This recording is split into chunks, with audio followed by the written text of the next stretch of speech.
It is Monday, May 26th, at 5:30 p.m. Here for the regular meeting of Polk City Council. Appreciate seeing you full gallery. I'll call the meeting to order now.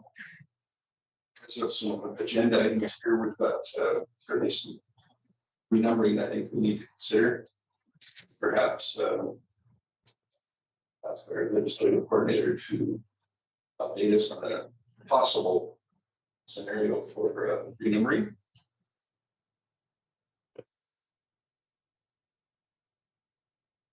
Give you a clear proposal. The administration is recommending that it's meetings has to go public hearing that is scheduled at 6 o'clock. That we go to request for decision 6.1 and 6.2 first. And the public hearing 5.1 for bylaw board and consent to the public hearing and then needs to be on the decision.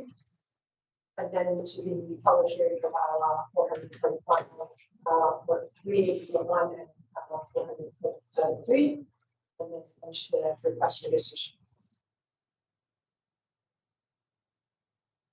We'll give this chance we have for finding what that would be the preferred course of action. May that be put on that. Think about that in the meantime. Certainly, consent agenda is first. So if anyone has any items there, Thanks, Rick. I move that the consent agenda is presented. Thank you. Just a second. Just like to see the consent agenda. Very good. Please go ahead and vote.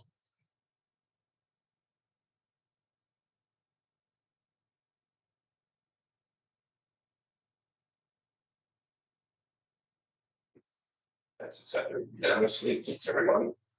And for the overall agenda, opposed. Ordering.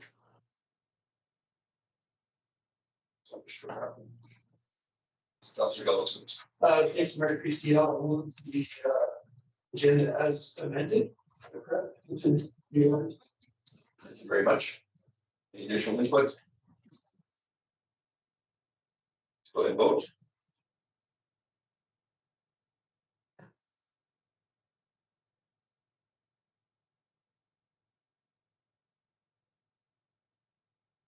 And similar, accepted unanimously.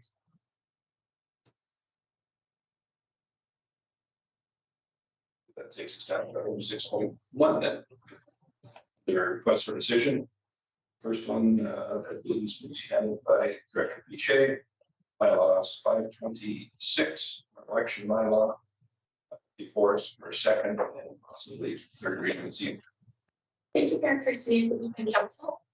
So each election, a new election bylaw is drafted to ensure that we adhere to the provincial government's legislation and regulations. The Local Authority Election Act has changed for the upcoming election, and the bylaw has been edited to meet these new rules. Some of the sections in this new bylaw include conducting a joint election with the school divisions, outlining the nomination period and requirements. Currently, as per the Local Authority Election Act, the total number of signatures required on the nomination form is 5, and we adhere to that same number. No deposit is required, and the location for nominations is received is here at City Hall. If council ever wishes to change the nomination process, we would have to have more signatures or to add a deposit or change the location. We would have to amend the bylaw before December 31st, the year before the election. There was no indication that council wanted to do that, so we didn't put that forward this past year. The bylaw also includes the voting procedures on election day, as well as the procedures for advance votes, institutional votes, and at-home voting for persons with disabilities, as based on the LAEA. Also included in this bylaw is the post-vote procedures. It also highlights that there will be no tabulators, as per Section 84, the Local Authorities Election Act. If council wishes to include a question or a bylaw on your ballots, this bylaw includes the voting procedures for when a question or bylaw is asked. The question or bylaw itself would be a resolution that council must pass themselves, and it would need to be passed before we go to print the ballots after nomination date of September 22nd, 2025. Lastly, more so that it's mentioned in the bylaw, but I just want to take the opportunity, seeing we have so many people in the gallery tonight and they can spread the word. But I want to take the opportunity to highlight a change that all municipalities are dealing with. We have the permanent electors registry that people have to register to be able to vote on, and that's at voterlink.ca, or even if people put in voterlink.ab.ca, it'll take to the same place. So people are able to register for the municipal election up until September 15th, and after that date of September 15th, voters have to register, which will mean that it could just take longer lines in that queue to register to vote. So we recommend that people go online and vote. We are doing communication campaigns through our communications coordinator. I'm sure the province will also be doing a communication campaign as we get closer towards the election, because that permanent electors registry is going to be used for provincial elections as well. So this evening, administration is looking for second and third, potentially third reading for the municipal election bylaw. And if there are any questions, I'm happy to take them at this time. Appreciate that, Director Piché. I know election time always adds a great deal of work in your normal portfolio. We appreciate the effort. Thank you. Councilor Ross. Thank you, we said just like to make first recommend a motion that council give second reading to bylaw 526, municipal election bylaw as presented. Thank you. That discussion in the past was meeting with bring up this evening. Very good. Please proceed to vote.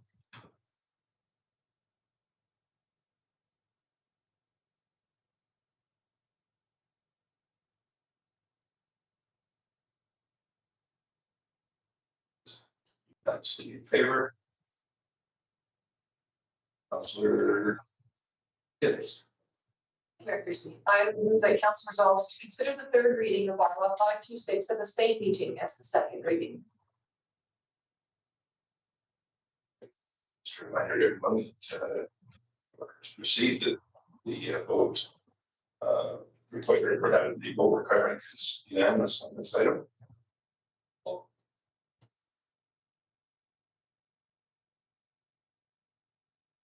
Yeah. To go ahead and vote.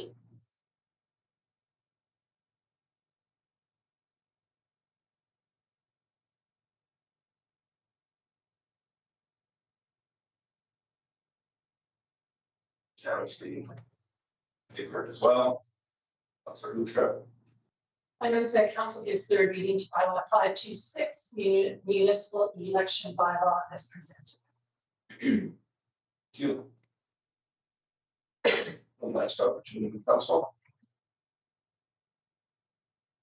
Seeing none, you can go ahead and vote, please.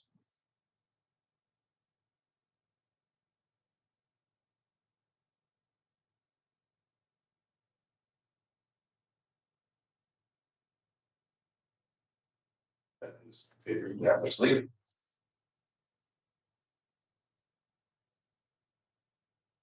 Our next item up 6.2. The solid waste optimization and system improvements. I wish you believe that is all right. Good evening, Mayor, Christie, Council. This solid waste optimization and system improvements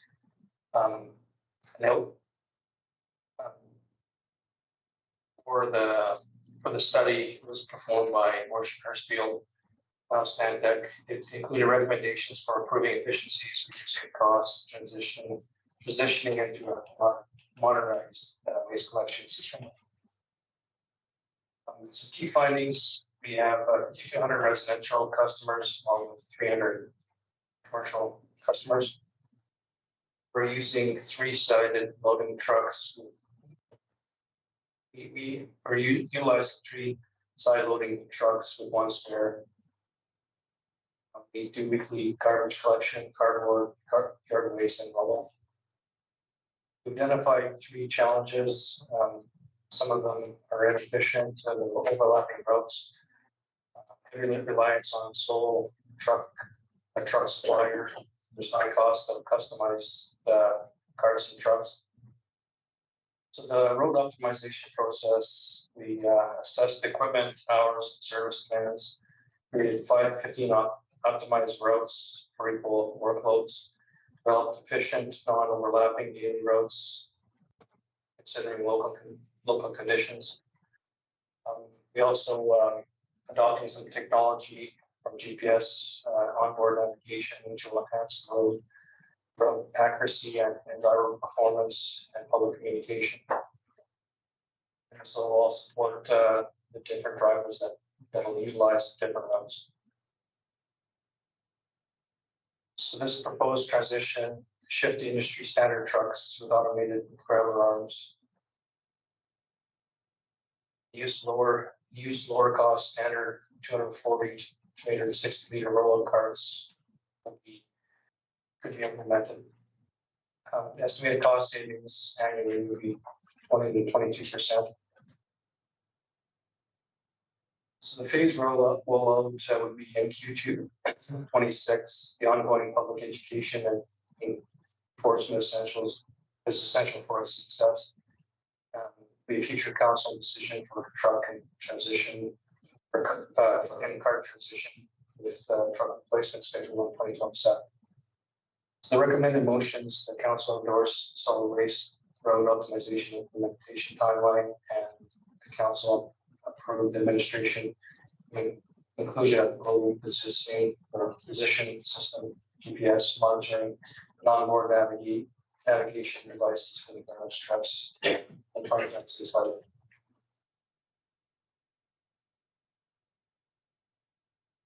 Thank you. Councilor Ruther. Vice Mayor Christie. I was trying to find my exact numbers, but so this is proposing new style trucks, new style bins, and then GPS basically. Is that correct? No, that's just the rerouting of our existing roads. No new trucks or vans at this point. Okay, so that was just part of the report, but it's not. Yeah, Okay, because I guess I would want to talk to former or future councils, like what do we do to help us collect things that we do all? And that's not very green, get rid of all of them. So this is just transitioning to the new roads, just to make it more efficient. So extremely positive news to start off with. We can see 20% savings just by improving basically one area. That's outstanding. Councilor Lawson. Thank you, Mayor Tracy. The 20% savings will include going to union. Is that not correct?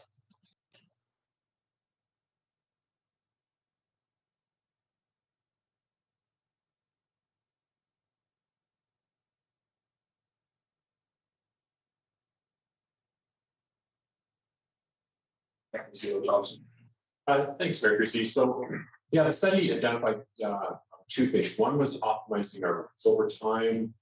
The city was organized and it was balanced in terms of the routes, the truck loading, and then how much time it requires each truck to pick up garbage, and then as the city's grown and new areas development occurred, which assigned that new area development to a new truck. It's kind of become disjointed. And so what this did was kind of reorganize everything, balance it all out again. So eventually some customers may have different day if their garbage pickup goes on Tuesday because there's what we're saying today is that work has been done to rebalance them. According to the timeline, we're proposing that route being implemented next year. That leaves them to develop some communication and roll out the routes some benefit next year. Concurrent to that, which is we've identified that our current garbage trucks, the side load garbage trucks, which pick up our lane goods, they're very unique in terms of there's not that many manufacturers that bid. In fact, once in a 10 years, we've had one manufacturer bid on these trucks. And so in the past, they've been generally comparable in cost, right, in terms of the side load truck versus the front. But still, with one manufacturer, and with COVID, we really highlighted some of the challenges with supply chains. if that one manufacturer changed their business model or a different box, it puts us in a position where we have a solid waste system that's reliant on that. And so what we've been exploring is what does it look like to move to a style of bin that's more common in the industry, more common in this region. And that's the bin, that's the style that's being piloted here. And by switching to that style of bin, there's this section, either a front load wrapper or kind of a side wrappers with a smaller garbage bin. The rollouts you can see right here in other places. Those ones are much more common. And then we're seeing now that there is a good business case we made to move towards that cost savings perspective. If we were to switch bin styles, and if we were to switch to roll, across. We're saying, we're not saying do it. We're just saying that there's an opportunity to look at that. The next natural opportunity to look at that would be when we need to replace the garbage truck. And that's coming up in 27 and 2027. And so we're just highlighting that, starting to plant the seeds here that remind me supply chain issue. This is costing us in terms of we're paying for more expensive trucks. And the next opportunity to change systems could be 20%. What we're recommending today is to endorse the timeline to optimize the routes and to bring forward budgetary item to implement GPS for trucks so that drivers can be more readily efficient, be more efficient with less. So just for clarification on the cost comparison portion, it says here it would be reduced by approximately 20%, which is around $400,000 in the first year alone, which we're not going to change. We're not other than optimizing the road. Is that correct?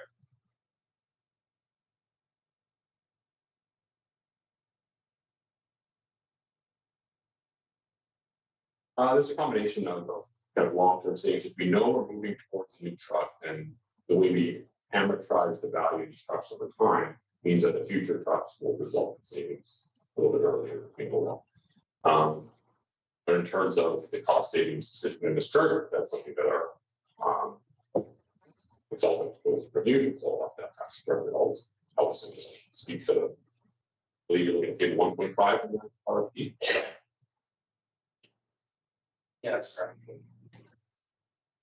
Once again, that's great. Down the road, hopefully we'll see some additional savings. It says here, the first year alone, which we're not buying any trucks, we're not changing bins, we're not changing anything other than route optimization.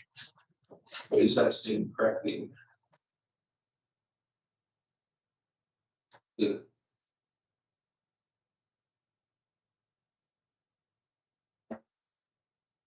first bullet point under cost comparison.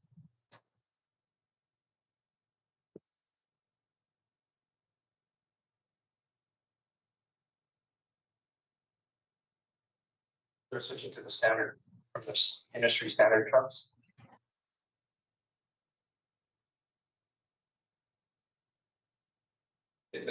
So specific why I'm asking that because it's kind of worded a little bizarre. This is in some theoretical day, but we may in fact get and do industry standard truck. Then we will realize these 20% savings. Is that what that's saying? Are there no cost savings from the road optimization that we plan on carrying forward next year? It's a little confuses, I think. Yeah, the cost savings, just, yeah, it won't be the 20% until get the trucks. Okay, but the consultant didn't give us any idea what the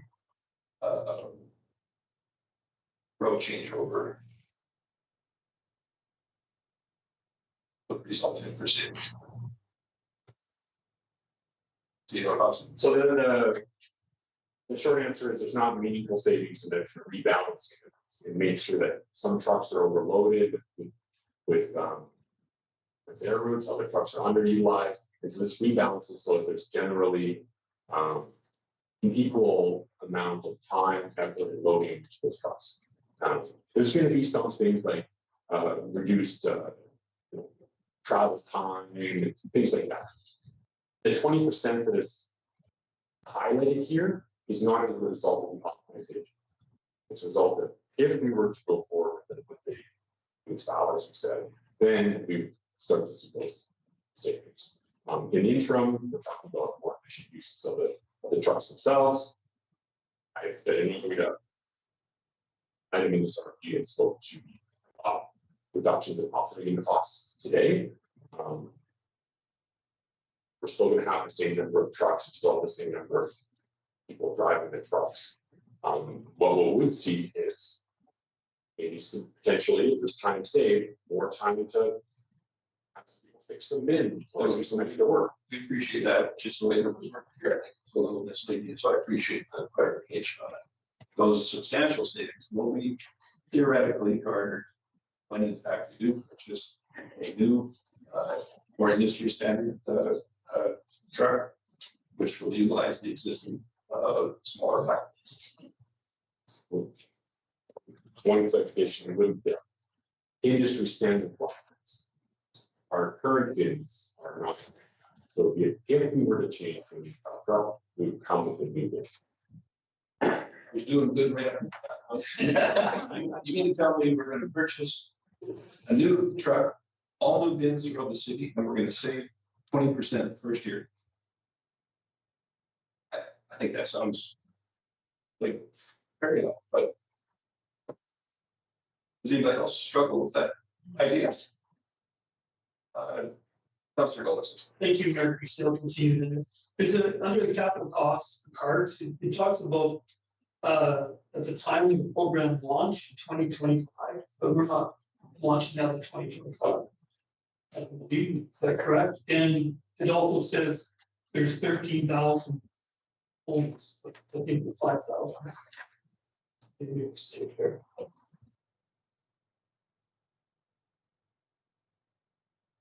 It's under capital cost cards, which and it says that's going to launch in 2025, and there's 13,157 households, which is not correct. I think there's 5,000. Yeah. So, yeah, I have some concerns about this report. Also on the cost of it, but like, I don't know, we're not looking at any major savings until we start to roll out everything together, all of the carts and the trucks. This reorganization of the roads, even in the cost of GPS, we know that. What will the cost?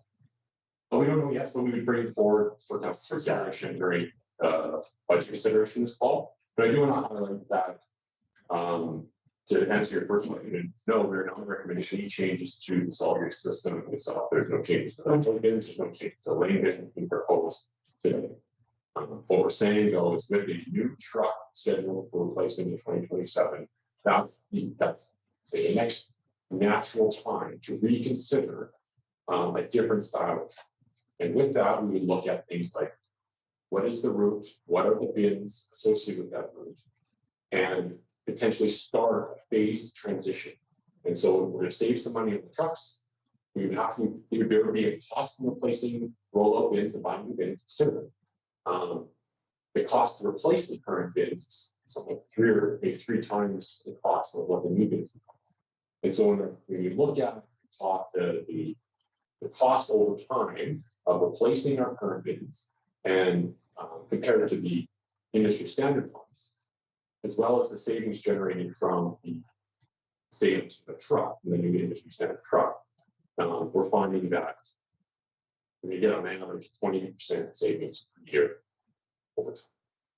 Of course, we're going to revisit that when we do have a new truck that's up, and we'll have a fulsome discussion with council as well at that time. But today we are recommending council endorse the consideration of GPS units in these trucks as well, as well as the optimized routes, the new routes, so that we can begin planning and put together a communication package for the public. But again, we're not changing lane bins, we're not changing any of the existing roll-up bins.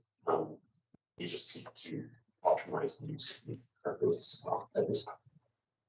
Thank you for that. Councilor Ross.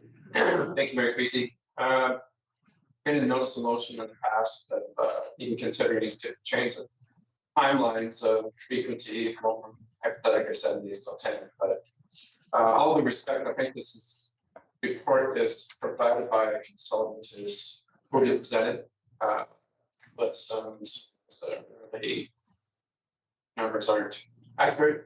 I think this to expect maybe some unclear information. I not really in favor of supporting this until it's better clarified. Councilor Dawes. Thank you, Mayor Creasy.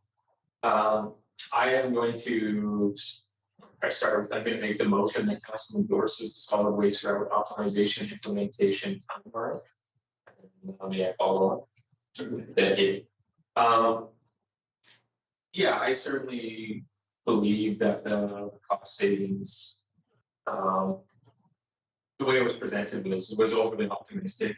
In 2027, we'll have one of 3 garbage trucks transitioned over, and then so the 20% could be maybe fully realized on page 17 or sorry, page 20 of their actual report.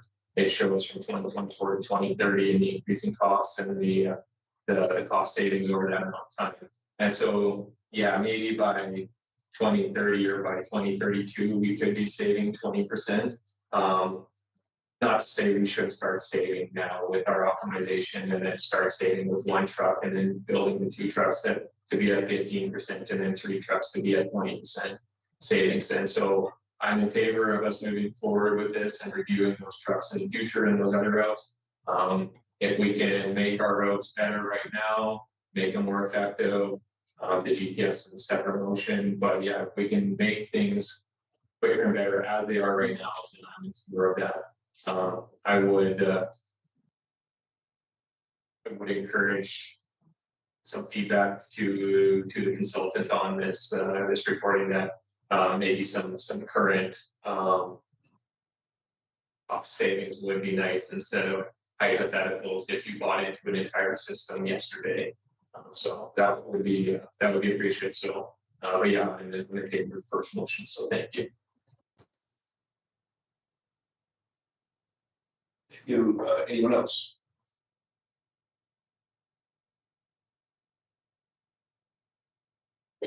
So what's the further feedback motion as it sits? That council endorses the solid waste route optimization implementation. You. One last opportunity. Proceed to vote.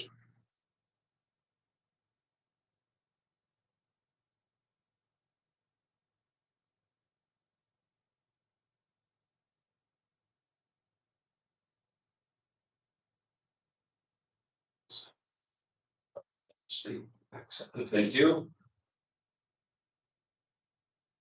Councilor Hibbs. Thank you, Mayor Creasy. I'm going to go ahead and move that second motion with the understanding that passing this motion should have passed is not saying that this is happening in 2026, just that it's being included in the budget and can be reconsidered then. And it would be, I will echo that, that we can have some more information, some more accurate information going into that decision making, please. I move that council approve administration's inclusion of mobile positioning system GPS, monitoring and onboard navigation devices for 4 garbage trucks in the 2026 budget.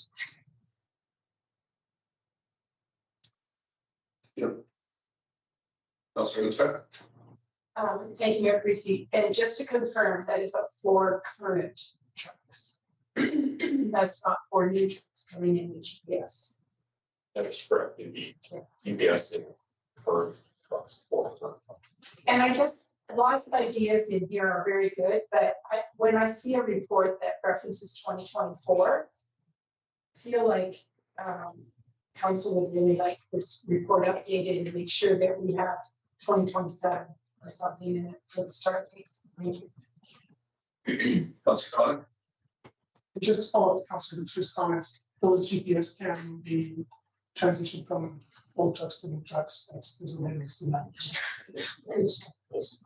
Yeah, they would be able to transition. Whatever truck would be. That was your other question. Well, and then, so they're fully transferable.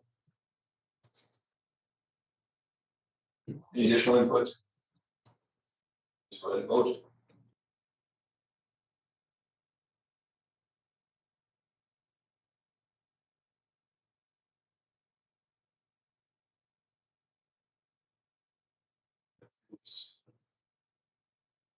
Unanimously, yes, it's right.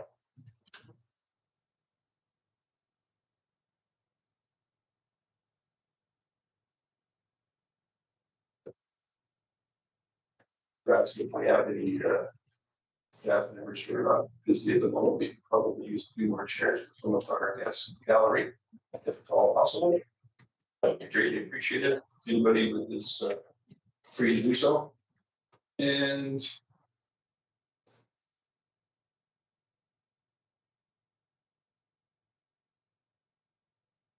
my paperwork here.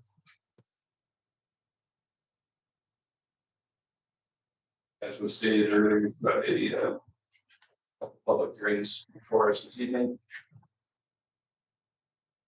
And first of all,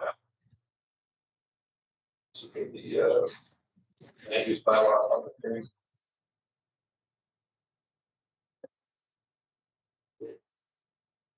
Thank you for that. As mayor, I declare the statutory public hearing for bylaw 400.72 now open. And this hearing is coming soon to procedural.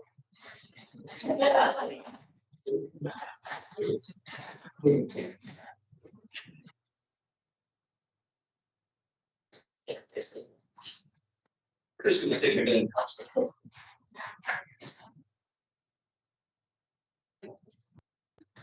There's a good example we need to be clear what we asked for, right? Chairs not clicking, click, change chairs. That's okay. Hopefully everybody's able to see.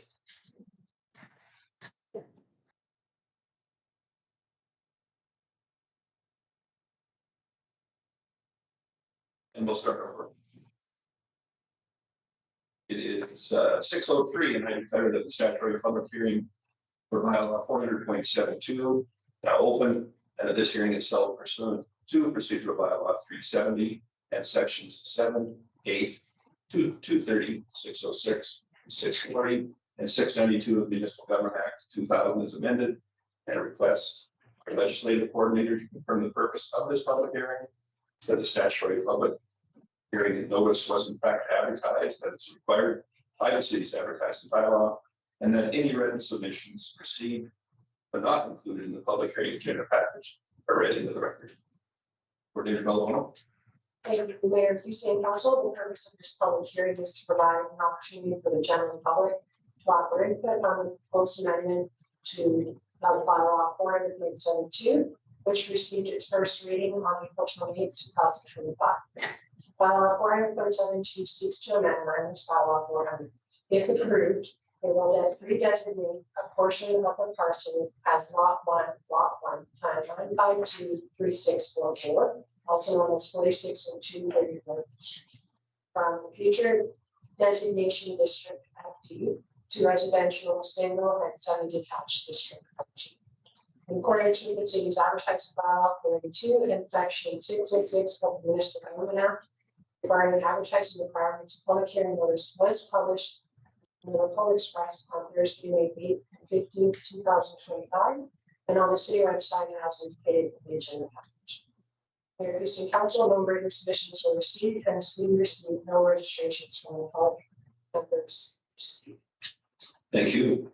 I'll remind all persons giving oral presentations this evening to clearly state their name and presentations to read that brief to the point.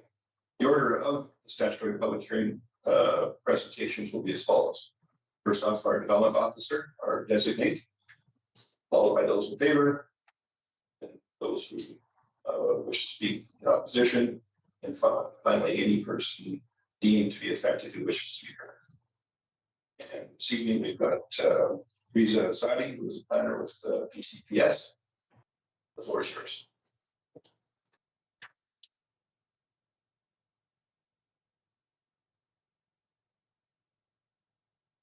So bylaw 400 proposal amendments, this that all and bylaw over discussion of proportion.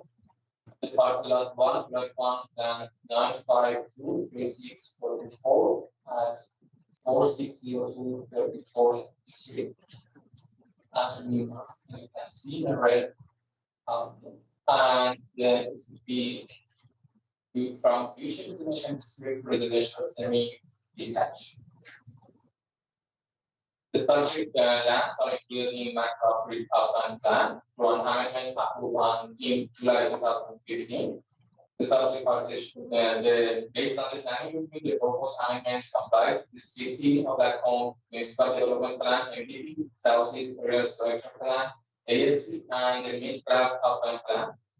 Bylaw 400.72 proposes to amend the land use bylaw 400. There are no other changes to land use bylaw. I see that there is the map of area structure plan and outline plan. Here's a site for the promised property outline.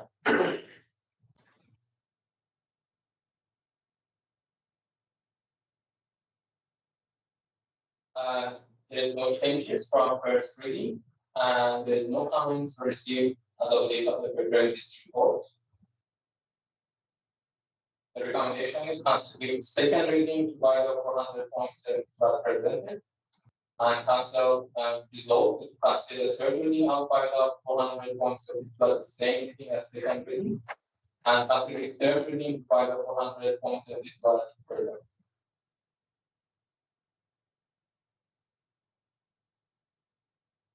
Thank you, Planner Sadi. Councilor Goldson. Thank you, Mayor Creasy. I don't see any issues with this change. I'll move that. Oh, I'm sorry. Councilor Goldson. Sorry, no, never mind. We all make yours. Public hearing time. Sorry. No problem. And then next one will be a little longer. All right. So it's now time to offer the floor to anyone who wishes to speak in favor.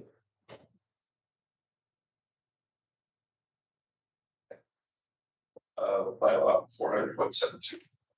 That was your opportunity to do so. Continue to speak in favor. Not much movement in the gallery, so I will move on to those who are opposed. The land use bylaw 400.72. Please come forward to speak.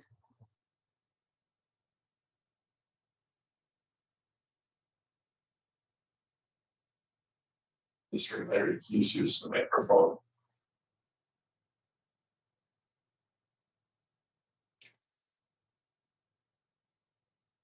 Thank you, Mayor Creasy, Council, members of the public, members of the Green Tree Foundation.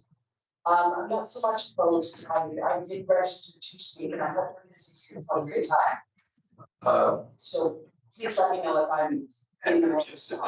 This is actually a different one, but it's coming up. Okay.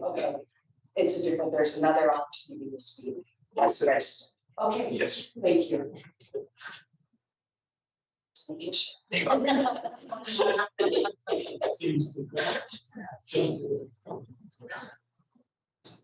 So one more opportunity for those in opposition of bylaw 400.72 and use bylaw. Please come forward. Yeah, very good. Our legislative coordinator make sure that no one else is standing. It's going to miss an opportunity to speak. We need to have that happen during a public hearing. So it's third and final call for those wishing to speak in opposition of bylaw 400.72. Seeing no one, I will offer. Seeing an opportunity for any person deemed to be affected who wishes to be heard. Please come forward. The equal stampede of Or taking order to see. I think I can safely state that no one else wishes to speak on this item. So I will declare the public hearing for bylaw 427-2 be closed at 6:11 p.m.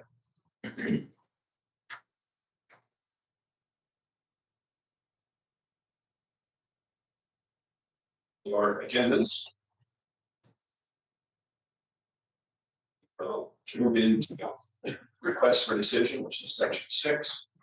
Item 6.3. Actually is regarding bylaw 400.72, the land use bylaw amendment at 4602 34th Street. Before us for second and perhaps third reading this evening. Sadi, can you start us off again, please? Here, Casey, I'll just jump in. Just to remind you to council that this bylaw 400.72 is to redesignate from future development district to R2, part of a parcel located in the east side of Macomb at 4602 34th Street, and there is a recommendation to give second and third. Thank you. Appreciate that.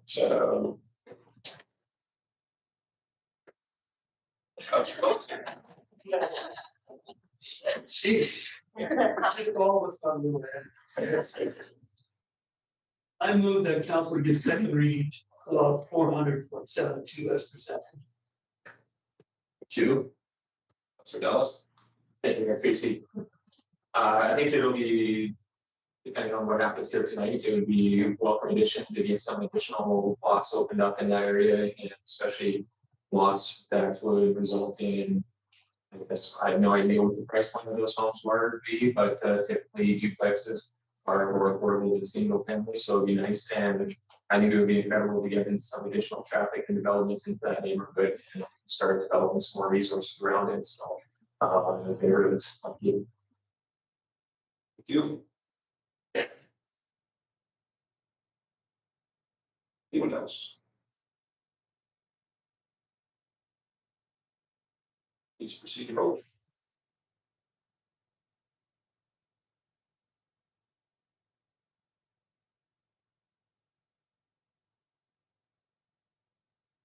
Reading has been unanimously approved.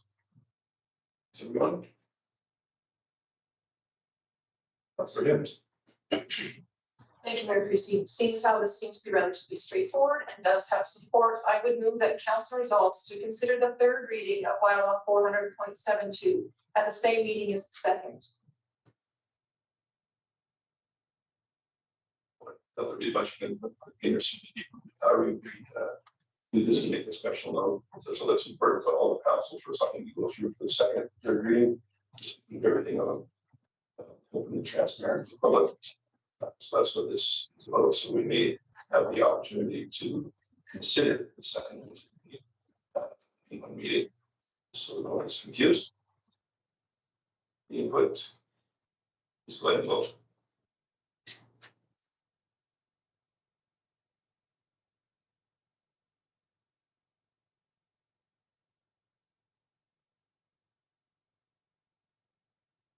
Required that they receive unanimous approval, so we are eligible to consider the third reading of the same meeting. Thank you, Mayor Creasy. I move that council gives third reading to bylaw 407.72 as presented. You, Councilor Dallas. Thank you, Mayor Casey. I hate speaking twice on the same thing because I forgot to speak earlier, but on these topics, I think it's always appreciated when the developer or the person of interest is here to speak on their behalf.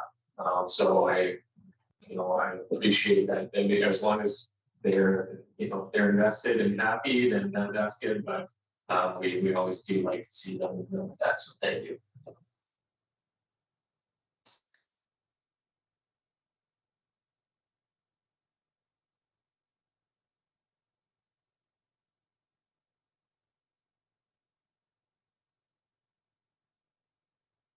Director Atkins, was there something you wanted to share? No, I believe that the property owner, the applicant, is in the gallery tonight. Maybe just to comment on the understandings. If that is correct, if they have the opportunity to speak at the hearing, just like anyone else, obviously chose not to, which is certainly their right as well. Consideration of third reading. No more input. Please go ahead and vote.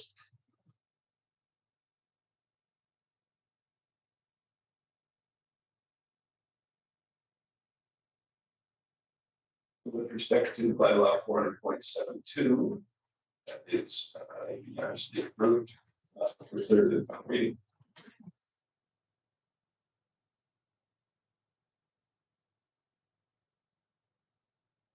Now on to a completely new and different.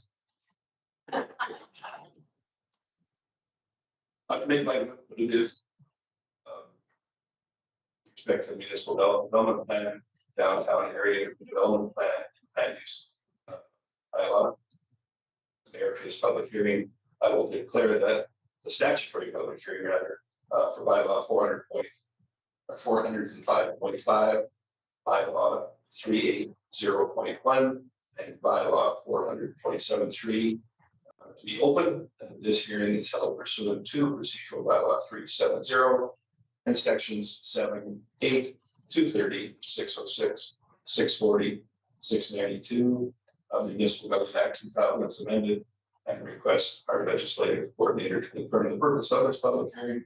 That the statutory public hearing notice is advertised in the local newspaper, and that any written submission received and not included in the public hearing agenda package are now read into the record. Coordinator Melville. Thank you.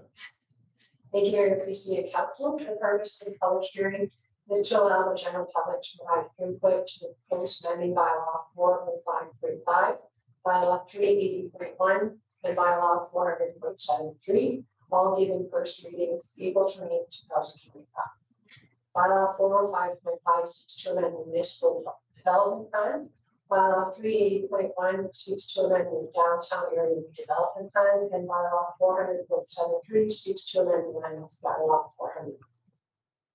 If approved, bylaw 405.5 will amend map one future land use concept on the municipal development plan by redesignating the subject site from general residential lands to multi-residential. This change allows more than 2 living units to be built on the lot. Bylaw 380.1 will allow site-specific exception on land legally described lot 31, plan R9, to allow high-density housing boards that exceed 2.5 stories to a maximum of 3 stories in section 9.2.1 district 8. This change will only apply to the subject site. All other properties in district 8 will have a maximum of 2.5 stories. The bylaw 400.73 will redesignate the subject site from residential R1 to residential R6 or direct control district DC5 and allow transitional housing as a discretionary use for this specific site. According to the city's advertising bylaw 480 and section 606 of the Municipal Government Act regarding the advertising requirements, public hearing notice was published in the Home Express on Thursday, May 8th and 15th, 2025, and on the city website as indicated in the agenda package. Mayor Creasy and Council, 2 written submissions were received in the agenda package, and the city received 4 registrations from the members of Congress. Thank you, Coordinator Melville. I don't know if you're required to do this according to the NGA. I'm reminded that all persons giving oral presentations in there to be are to clearly state their name, and presentations are to be brief and to the point. The order in statutory public hearing will be will be as follows: our development officer or designate, followed by those in favor, then those opposed. Finally, anyone deemed to be affected and wishes to be heard. So starting out on our behalf is a former employee who we're delighted to have back helping us again, Senior Planner Kristen Harder. Here, tell us out with this particular item. The floor is yours. Members of council. So as stated, we are bringing forward 3 bylaw amendments today. Bylaw 405.5 amends the municipal development plan. Bylaw 380.1 amends the downtown area development plan. Bylaw 400.73 option 1 or 2 amends the land use bylaw. Bylaw amendments are being brought forward for council's consideration in response to an application for redesignation to enable a 12-unit transitional housing development at 5332 58th Avenue, Lot 31, Plan R and 9. The applicant's future vision may include the potential for offices, relocation of Green Street Cafe, and expansion of the number of transitional housing units on the property. City's land use bylaw defines transitional housing as a facility providing supportive, temporary living accommodation for persons in need of short-term accommodation as they transition into permanent housing over a period of time. Transitional housing may include additional services such as, but not limited to, administrative offices, meeting rooms, and recreational facilities for use by the residents. 5 proposes to redesignate the subject site from general residential land to multi-residential land on map 1 of the municipal development plan. This change would allow for more than 2 dwellings to be built on the subject property. Bylaw 380.1 amends the downtown area redevelopment plan, section 6.21, District A, Old Town Main Street District, to create a site-specific exception for height and density. The current regulations allow for low to medium density development up to 2.5 stories, and the applicant is proposing a higher density 3-story building, 12 units. Bylaw amendment 400.73 amends the land use bylaw. The subject of property is currently designated as residential detached district R1. This district is intended to provide an area for detached residential dwellings. Uses. The district regulations for height, density, and building form, as well as the use types, do not support the development of transitional housing. Since council gave first reading to bylaw 400.73, the administration has completed additional analysis and would like to present option 1 as an alternative to council. Option 1 creates a new direct control district where transitional housing is discretionary use.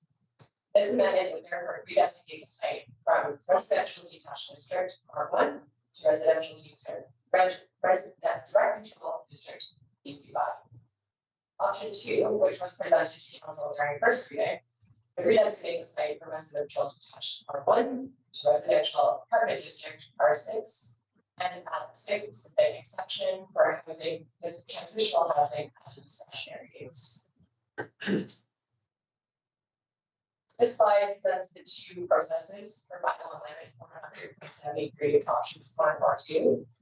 In option 1, under the DC district, all land use applications are discretionary and would come from requirements of approval. Development permits will be circulated to neighboring neighbors. However, once council has made a decision, the decision cannot be appealed. In option 2, under the R6 district option, transitional housing is a discretionary use that would require municipal planning commission approval. However, there are other uses, such as apartment buildings, that are permitted use in this district. And these can be approved by the development officer. In the case of discretionary applications, development permits would be circulated to neighbors, and decisions could be appealed within 21 days. In the circulation of this amendment package to 23 neighboring properties, administration received 2 letters from neighboring landowners. One letter was in support of the application. The letter expressed a desire to support vulnerable women and children in the city and supports the rezoning as an opportunity to provide attainable housing in the community and meet a critical unmet need. One letter was in opposition of the application, expressing concerns related to impacts to neighborhood character due to changes in density and concerns of building design, appearance, and height. So this is an image of the front facing north from 50th Avenue. And these 2 photos are from the alley. So the first photo is looking west towards the R1 adjacent property. Middle photo is the alley looking east towards the R5 adjacent property. And the photo on the right is a photo of the site access where vehicles would access the property from town.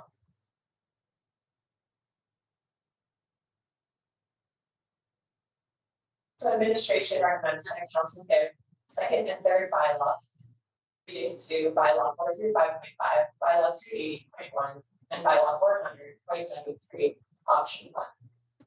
This by decision. Thank you. Appreciate that, Senior Vice Carter.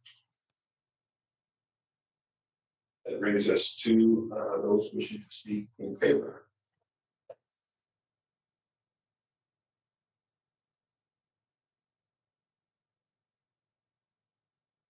I think I'm going to just say this group of bylaws, because for me to recite each and every time which unfortunately great, most people in the room. I'm going to say this group of bylaws. When I do, that refers to bylaw 405.5 and 308.1, bylaw 400.72. We're back. The floor is yours. Good evening, Mayor Creasy, members of the council, and community members. My name is Tamara Noroff. I'm co-founder of the Broom Street Foundation. Behind me here is Donna Abba, our founder. Chelsea Belt is here to help me out tonight. She's our attainable housing coordinator. And because I have the mic and the floor, I really like to take this opportunity to thank all the people who came to support the Broom Street. And in addition to the councilors, the community has been extremely supportive of the Broom Street efforts as a whole. We just want to take this time to thank all of you for those efforts supporting us. So today, we just want to talk about the success that we've had over the past 5 years, and then quickly go into what we're looking forward to this evening.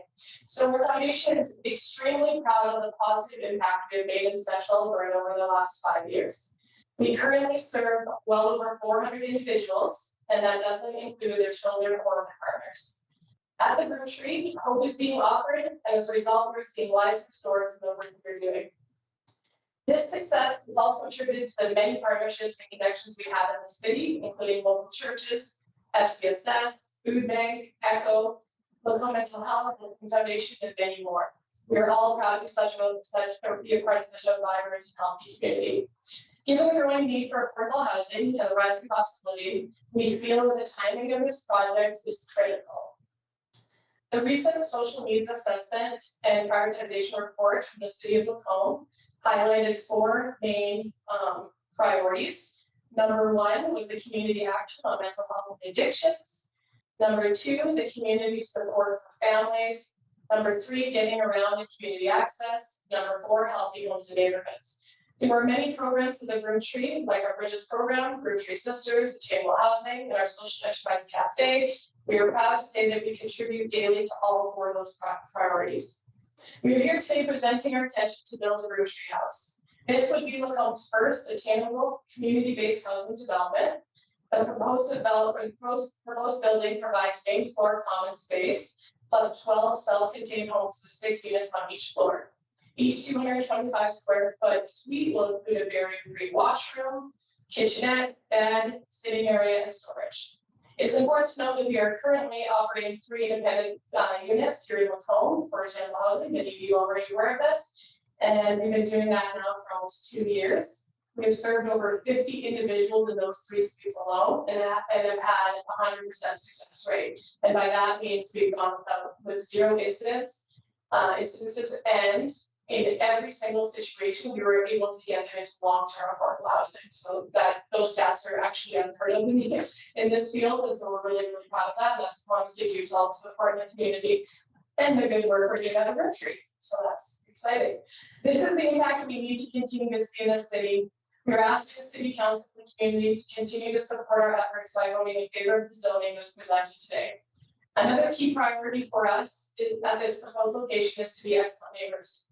On May 21st, we hosted an open house at our cafe where we welcomed all residents within a 60-meter radius. We were grateful for the turnout and the thoughtful feedback we received from those in attendance. In response, we actually had a few comments, things that they, and then people did show up were supportive of our efforts, and the things that came up that we didn't even think of, we wanted to address those things because our effort is to, or our hope is to be good neighbors, of course.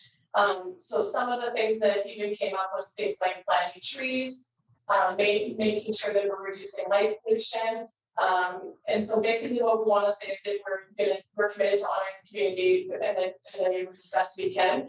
And we'll take any other additional steps necessary to support a healthy and harmonious neighborhood in that area. This meeting has been good to the room tree. And we remain deeply committed to serving the city of Lacombe in ways that are respectful, vibrant, and beneficial to all citizens. So we thank you, Council, for your time and consideration. So I wanted to also mention, because this did come up, is that I know that DARP under the downtown area revitalization plan, did I say that right? Or project? That was pretty good. That was pretty good. Okay, yes. We are well aware of that. Where this land is situated, as you can imagine, is perfect for what we believe would give benefit to the people that we're serving. So a lot of people will not be in vehicles, so that the relativity of the closest to downtown core is huge for us. We absolutely understand the unique beautifulness of the downtown area, and in talking with our architect, she's assured us, even though we're asking for that exemption of up to 3 stories, that they can do anything to make sure that it fits well within that neighborhood. And even, I mean, I'm a social worker and I'm not an architect, but apparently there are ways to make it look like it's not 3 stories. So that is absolutely one of our goals as well. And I hope that helps you making your decision as well. And one other thing I want to talk about too is Chelsea's going to come up and share a quick little testimony of the pilot project that we had, and for one of our beneficiaries from our project. So she's going to come up and do that right now. Come on up, Chelsea. But while she's coming up, I do, from what I understand, that tonight has to be a unanimous decision. Well, otherwise it goes to 3rd reading. Is that correct? Is that how that works, Chairman? Yeah. I'll say this. If you don't know, that's fine. But what I'm hoping, as you can imagine, we would love to break ground sooner rather than later. And we started this process like a few months ago. So in the interest of going forward, we are really understanding that this can all be wrapped up in our favor tonight. So I will take it. Yes, Mayor Christie. The record is this year there. For this portion, this is for a public hearing. Yeah. All bylaws or aligned, which I refer to earlier as the group of bylaws, will be considered after this hearing. Those must go through 3 readings to be valid. Does that clarify? That makes sense. Okay. Very clear. Thank you, Mayor. Appreciate you. Good evening, Mayor Christie and council members. My name is Chelsea Belt. I have the honor of serving as the Attainable Housing Coordinator of the Country Foundation. Today, I have the privilege of reading a testimonial written by a woman who we've been blessed to walk alongside since December. While her story shares similarities with many of the women that we serve, her journey is uniquely. My name is Rebecca, and I'm a single mother to 3 incredible daughters, aged 17, 11, and 9. For 10 years, I dedicated myself fully to being a stay-at-home mom. Our middle daughter lives with Angelman syndrome, a rare neurogenetic disorder that requires full-time one-on-one care. When my ex and I separated, I was suddenly faced with reality that I could no longer afford to stay in our home. With limited income and a significant gap in my resume, securing stable housing felt almost impossible. A friend's brother offered us the top floor of his home, and while I was hopeful, that situation ended abruptly and painfully. I had to place our belongings in storage and moved in with my family, unsure of what would come next. During that difficult time, a friend told me about the Room Tree. From that moment, I connected with them. Everything began to shift. For the first time in years, I felt like I could accept. They welcomed us with open arms and provided not only a safe place to land, but a space I desperately needed to focus on my mental health. without the weight of daily survival pressing to me. With their help, I met with a compassionate woman who worked closely with me on budgeting and saving for damaged deposits. I was also given the incredible opportunity to work at their cafe, a place that quickly became a bright spot in my life and a stepping stone towards stability. Most importantly, the Braintree guided and supported me in finding a place of my own. Today, I am writing us from our new home. Words cannot fully express the gratitude I feel, the unwavering support, kindness, and hope that Braintree has given me and my girls. It helped us rediscover our footing and reminded me that healing and new beginnings are possible. Thank you for giving me the time to share her story and for giving her a voice in our beautiful community.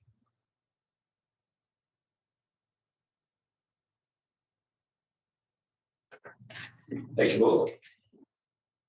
And once again, I will ask anyone wishing to speak in favor of this group of bylaws, please come forward. So we didn't have no stranger in this room, but I'll have you introduce yourself just to say word. Thank you. Thank And your microphone is not this up. Thank you. Mayor Creasy and council, and everybody that's come here today. I'm a person that's used transitional housing. I left a very dysfunctional and unfortunate situation with a 2-year-old and a 4-year-old. I would have loved to have been able to move back to Macomb, but there wasn't the opportunity because there wasn't transitional housing for me. And so we moved right here. It was tough. It was a bigger community. There's a lot more friendships there, whereas I believe our community here is more safe and welcoming. One thing that's missing is transitional housing for people like me. Because of the supports that the Braintree offers, I'm blown away by what they've accomplished. And I see this as a huge need and something that we can do as a community to make sure that young women and their children are safe. They have an opportunity to rebuild their self-esteem and move forward in their lives in a positive way. So I'd just like to say that I am fully in support of this. And I think it's a critical need in our community. So thank you.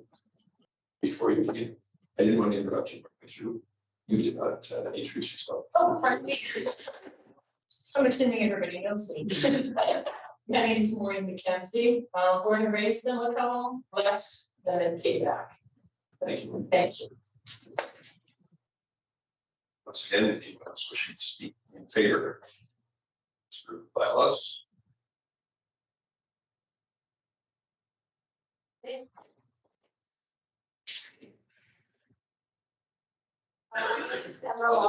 Sorry to interrupt earlier.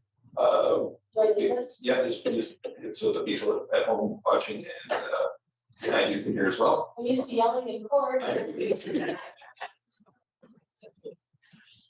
And you just push the button in front there, and once lights on, which is now you're good to go. Well, my name is Emma Wallcroft, and I'm a family lawyer in Macomb here. I have a hard time speaking about this particular subject matter that I deal with every day. But the people in this town, they experience family violence, and they have nowhere to go other than to the drunk tank in Macomb or to the Women's Outreach Center in Red Deer. A lot of times there's not transportation to get them to Red Deer, and there is a need for immediate housing. Immediate, not meaning a business day or 2 business days. They need a lawyer, they can't afford a lawyer. Legally, it takes 3 to 6 months to help them out. And without the women at the Braintree helping them build a budget, set boundaries, and put their communications in writing about what's going on in their immediate surroundings, they're not going to get the help they need. So I would just like to point out that there are people in this town, there are men, there are women, there are children, and they don't have anywhere to go. And this would give them somewhere to go. It would be a confidential opportunity for people to relate to people who are going through the same thing as them. And without being able to relate to people who are going through the same thing as you, you actually don't get the chance to authentically express your experience and improve your ability to perceive deservingness. So the people who would use this particular housing, they might not have the means, and they may not have the vocabulary, and they may not have the education or the work experience. But this would give them the footing to do it. And it's a growing problem, what's going on in this particular regard. It's not going away, it's not plateauing, it's getting worse. The use of social media and AI is making it more difficult to detect who has done what, who has not done what, and reverse the blame. And this would be an opportunity for women and children in particular to seek the safety and the refuge that our current political and legal dynamic will not provide to them unless they have family support and financial support to do so. The immediacy of housing is what's at issue, and I think that this particular unit that would house this many people would create a safe space and would make an enormous impact on the city of Lacombe to the point where it actually might allow people to move here. People might choose to come here because they might know that they'd be safe if they ever had to sleep. And there's not a lot of communities where, we can just be able to have a conversation among one another and say, well, of course, there's an option for you. You could contact the Braintree. And I'm very proud to work in this town. Thank you. Anyone else wishing to speak? Favor? This one, violence.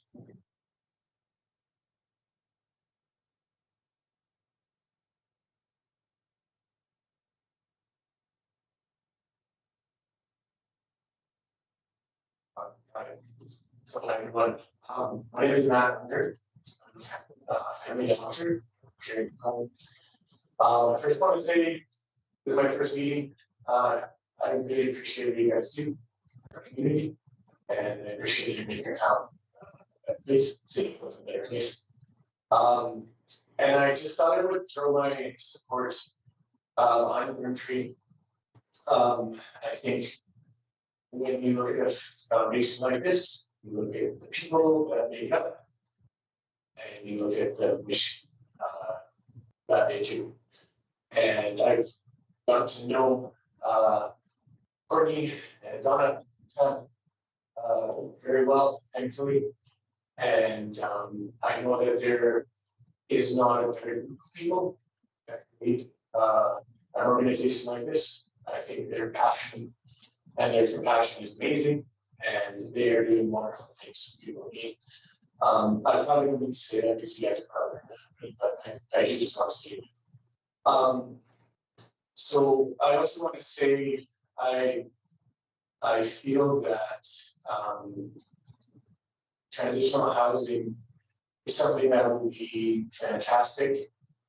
When I work in our nurse departments, not infrequently, I meet people, or even in my clinic, I meet people who are struggling and who need this. And I can't tell you how frustrating it is for me trying to help people whose medical issues may have been met, but their social issues have. And I, until recently, would have had not a lot of satisfying options for them. And I can say that when I met people in need, it's so great to say, oh, Braintree. And I literally have called Donna, and she's like, yes, and she's excited to help, and she digs in for these people who need them. And I guess I would ask that as a community, we would allow that to grow. I know sometimes developing a building like this is uncomfortable. And I do know that there are growing pains that can come with it. And I would ask that our community would provide the compassion and love to these people need it. Even though it's not always easier or comfortable thing to do. Yeah, that's all I have to say. Thank you so much for your time. Thank you. Anyone else wishes to speak in favor of these bylaws? What's the request? Invited me, I had a couple of individuals on the who tried to speak earlier. Do you wish to speak now or later? It's Susie.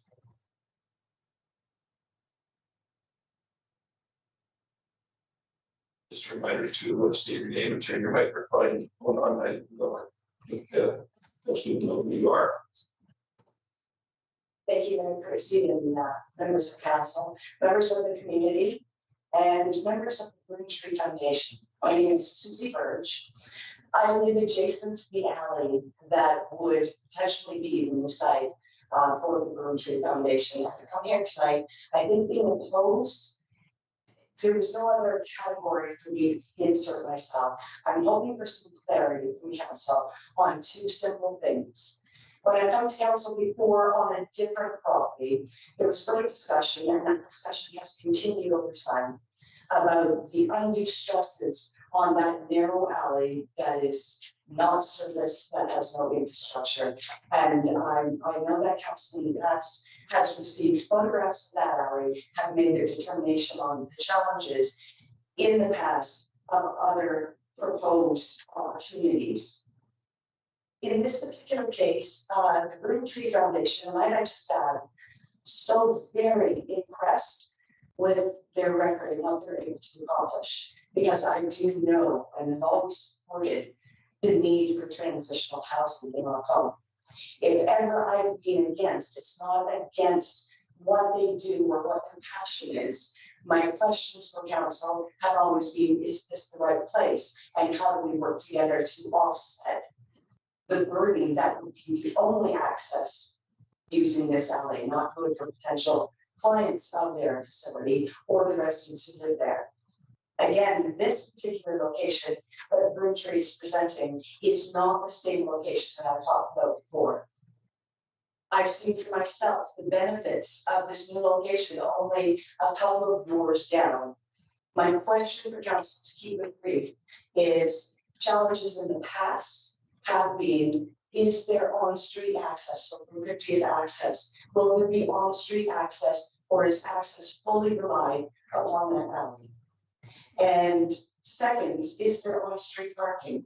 In locations in the past, not only Green Tree, but with other potential applicants, there was a T intersection and no other parking. Everything was funneled through the alley. And I can see as a resident there, where in long term, that could create more problems for the neighborhood, which would end up being more discussions for council down the road.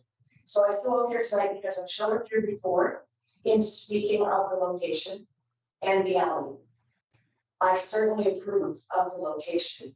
My question is, can council tell me, is there on-street parking available? Is there 50th Ave access available to this property so that when the alley is used, there are also issues so that we can get this project going and that it can be built to its fullest potential as soon as possible. So I don't disagree, although that was a black cloud over my head and nobody's accused me of jumping the gun before. You did. I certainly, I think you accused me of that too. So please don't misunderstand. My purpose here is not to oppose the Green Tree Foundation or this location. Just clarity on vehicular access from the front of the property and is there on-street parking? And if council could adjust that, I would be grateful. Even if they can't, I fully lend my support to their application for their new project. So needed, and thank you for what you do. Thank you. Just for some clarification, I expect that answers to many of those questions could have up later on this evening, not during the public hearing, but afterwards. Absolutely. Thank you for the opportunity. And just to clarify once again, you are in fact in favor But with some hesitation on some questions, you'd like to see answers to that, right? That would be correct, Mayor Christie. Thank you. Anyone else wishing to speak in favor of this group of bylaws?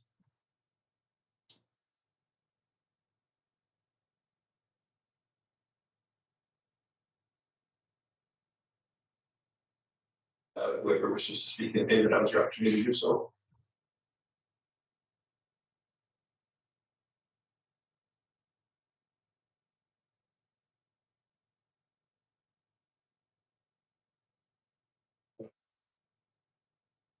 My name's Charlie Carlson. Like side of the street. I have access to have it.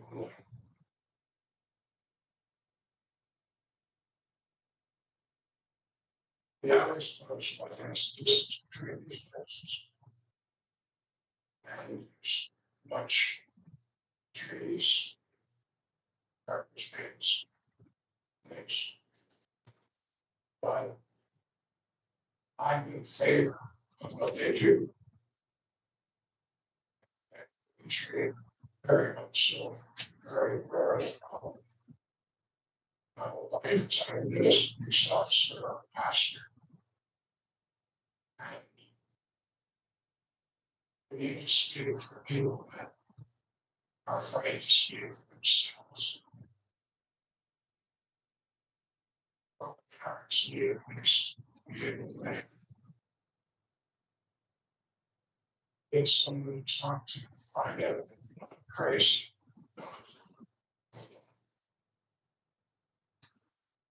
And design the building. Gardens, this, if you look in the community, as a community, the ground floor is general meeting area. And to be able to talk to the people and be able to be lost without being rejected. It's ideal design. Yeah, it's mostly brown. It might consider possibility of leaving it as it is so that people go slow. That's true. What I see, and I look at the window on the 30th. I see more people now than before jogging, or old people just walking, young people. In most cities, when corporations build buildings, there's no place for people to walk, gather, or sit or talk. But what the Lumetri is doing is bringing more people downtown. And they need people downtown. And it will. There's going to be people parking from one place.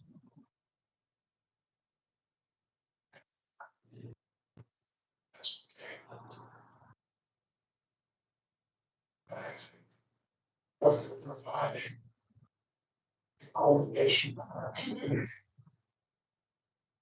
is so beneficial. And will work.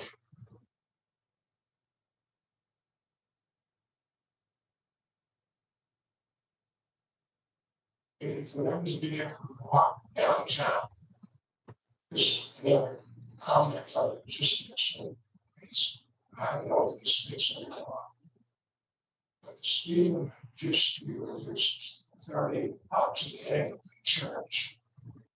It could be a possibility to consider reducing that speed limit because the church now has grand sales, not grand sales, basement sales. There's a beautiful antique store across from Oregon. And there's also people bringing the world as you reduce the speed limit, it gives them a small parts of the needs of the And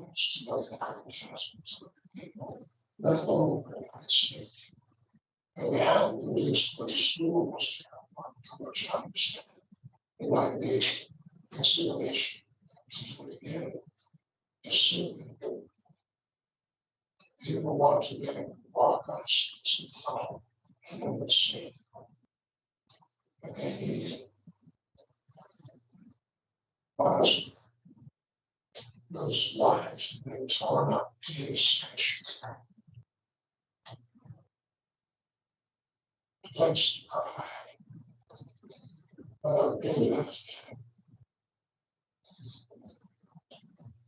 Place to hurt.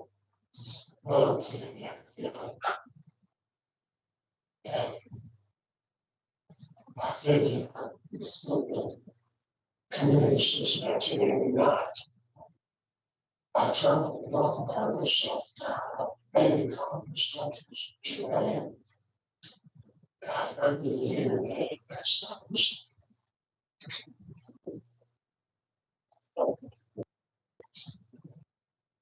Thank you.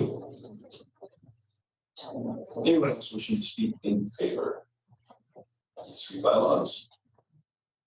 Let's come forward.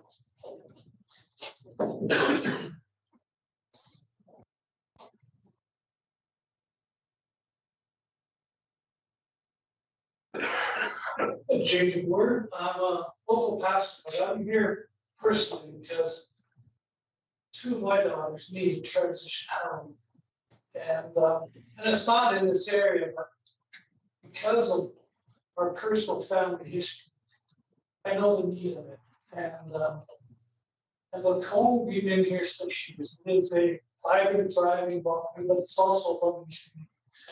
And that's why I speak in favor of Broom Tree.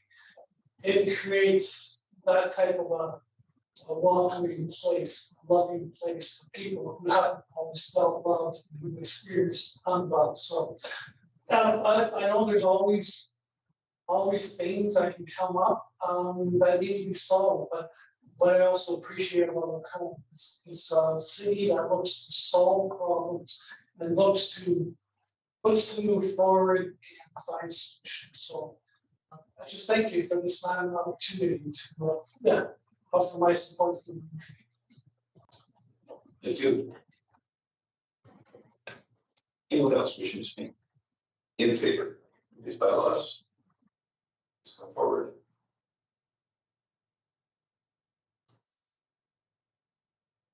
One last opportunity for those wishing to speak in favor. Very good. I would now ask anyone who chooses to speak in opposition of the bylaws 5.5, 380.1, and 400.73. This is your opportunity to do so.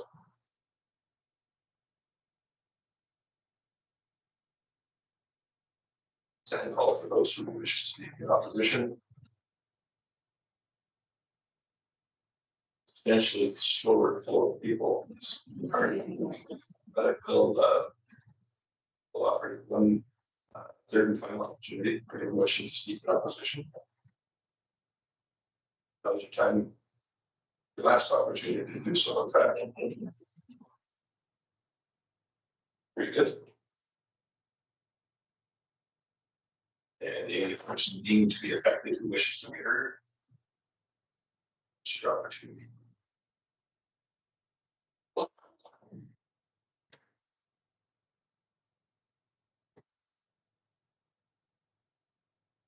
Mayor, I speak council members and I chose to speak now first of all because I didn't register. I don't go to the mail anymore. That's the French usually that I did not register, so I wasn't quite sure. And also because I very much support it. I do have some questions regarding this. I absolutely support the work that Broom Tree Foundation does. Their work is vital to this community.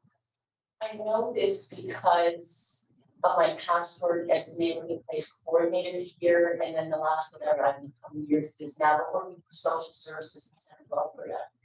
We absolutely need this.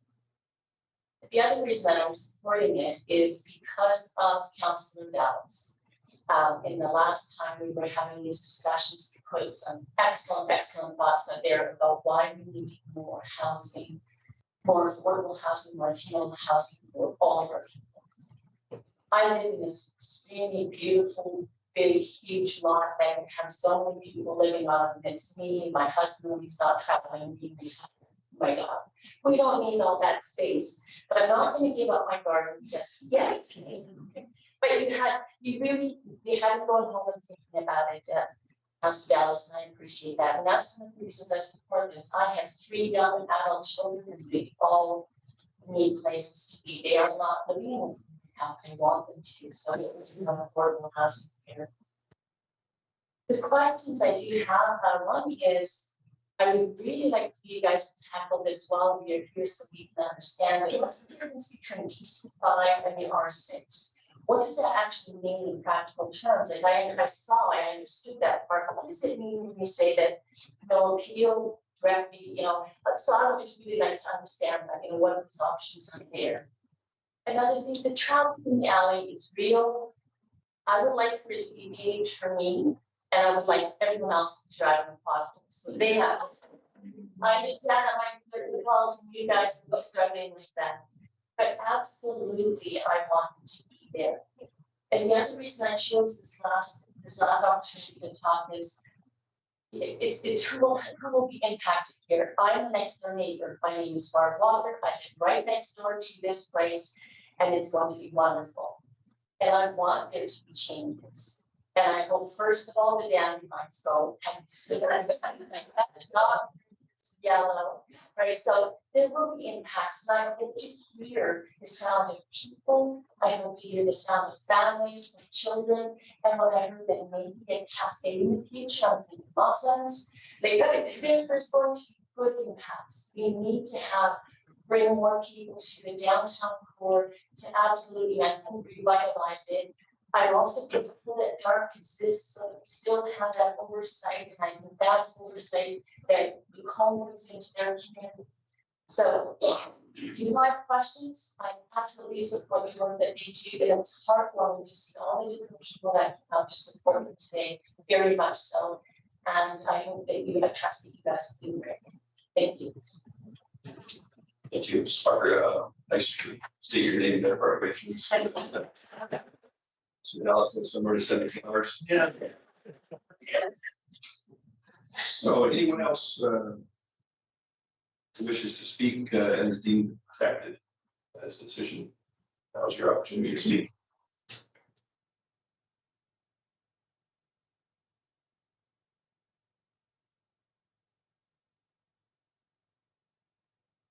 So there's no miscommunication here. We did have an individual that was registered to speak in Anderson. Choose to, this is kind of your final opportunity. No, that's completely your decision. And so I better mention it so there's no confusion.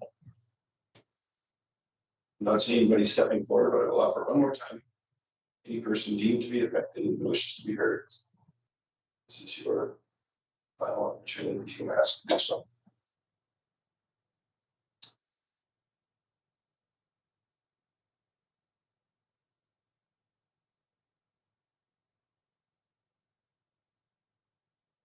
My name is Susie Birch. I just want to follow up a couple of comments as it pertains to the alley. Council has gone over issues, conversations before about the benefits of paving it or not paving it, which led into conversations of how would you service it, how would it, drainage and infrastructure, and it became quite complicated at the time. And I just wanted to remind council that some of the conclusions appear to be that paving the alley was not necessarily a solution, or it would end up being a Band-Aid problem and creating more problems later. So in future, if we're looking at how to support the alley in the anticipation of new neighbors joining us on that alley, I hope that's maybe a further conversation we can have down the road and not necessarily a conclusion or a thought of solution in this conversation tonight regarding ABL. Thank you.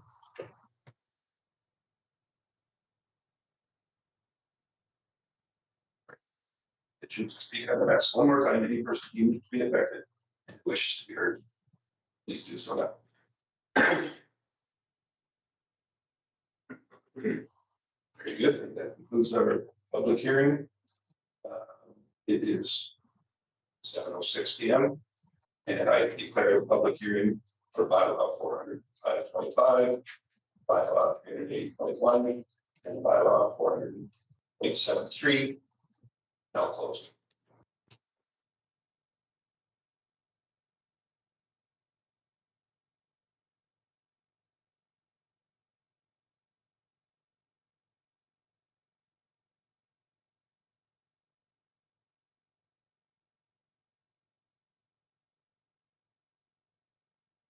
So it is after 7.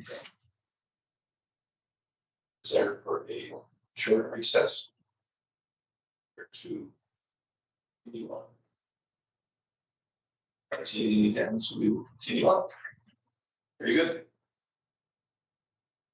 Item 6.4 under request for decision is in fact the bylaw 405.5 NDP amendment, bylaw 300.1 for the Dark amendment, and bylaw 400.73 from the New Zealand East bylaw amendment redesignation. R6 and site specific exception at 5332 50th Avenue before us for second and perhaps third reading this evening. Senior Planner Harder, back again to the seat. Very good. The floor is yours. Essentially, we are three bylaw amendments for second and third reading today. Bylaw 5.5, development plan, bylaw 380.1, and statutory development plan, bylaw 473, option 1, amendments land use bylaw.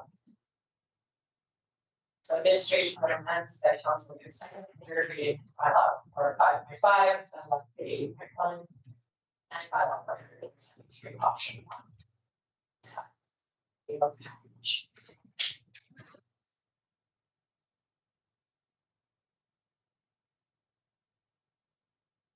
It's Councilor Ross. Thank you, Mayor Creasy. I guess my question from administration is, I guess first and foremost is I'm fully in support of this.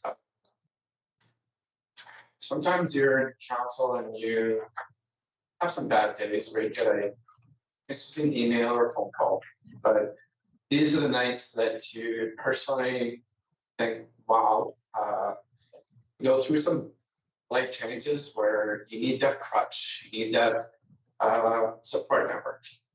But sorry, I'm going to read across emotions because I think of when I did my tribute to my dad, you do a title, and I said my title was community because it's you folks that come forth with a passion to make a difference in the community to benefit those in need. And that was where I was raised in the Lincoln district, as you got together and you made a difference. So, and I'll say, this is wonderful. This is why you want to be part of council and make a decision. We've made decisions in recent months towards housing options. I'm sorry, I don't like affordable housing because I think that stereotypes the individual. But, and I'll say a small but, is you gotta be fair to have the input to make it amicable with change. And I've hopefully strongly encourage council to have, and administration to bring forth concerns and to deal with it, to make a decision that affects everybody, the neighbors, and for this to succeed in this community.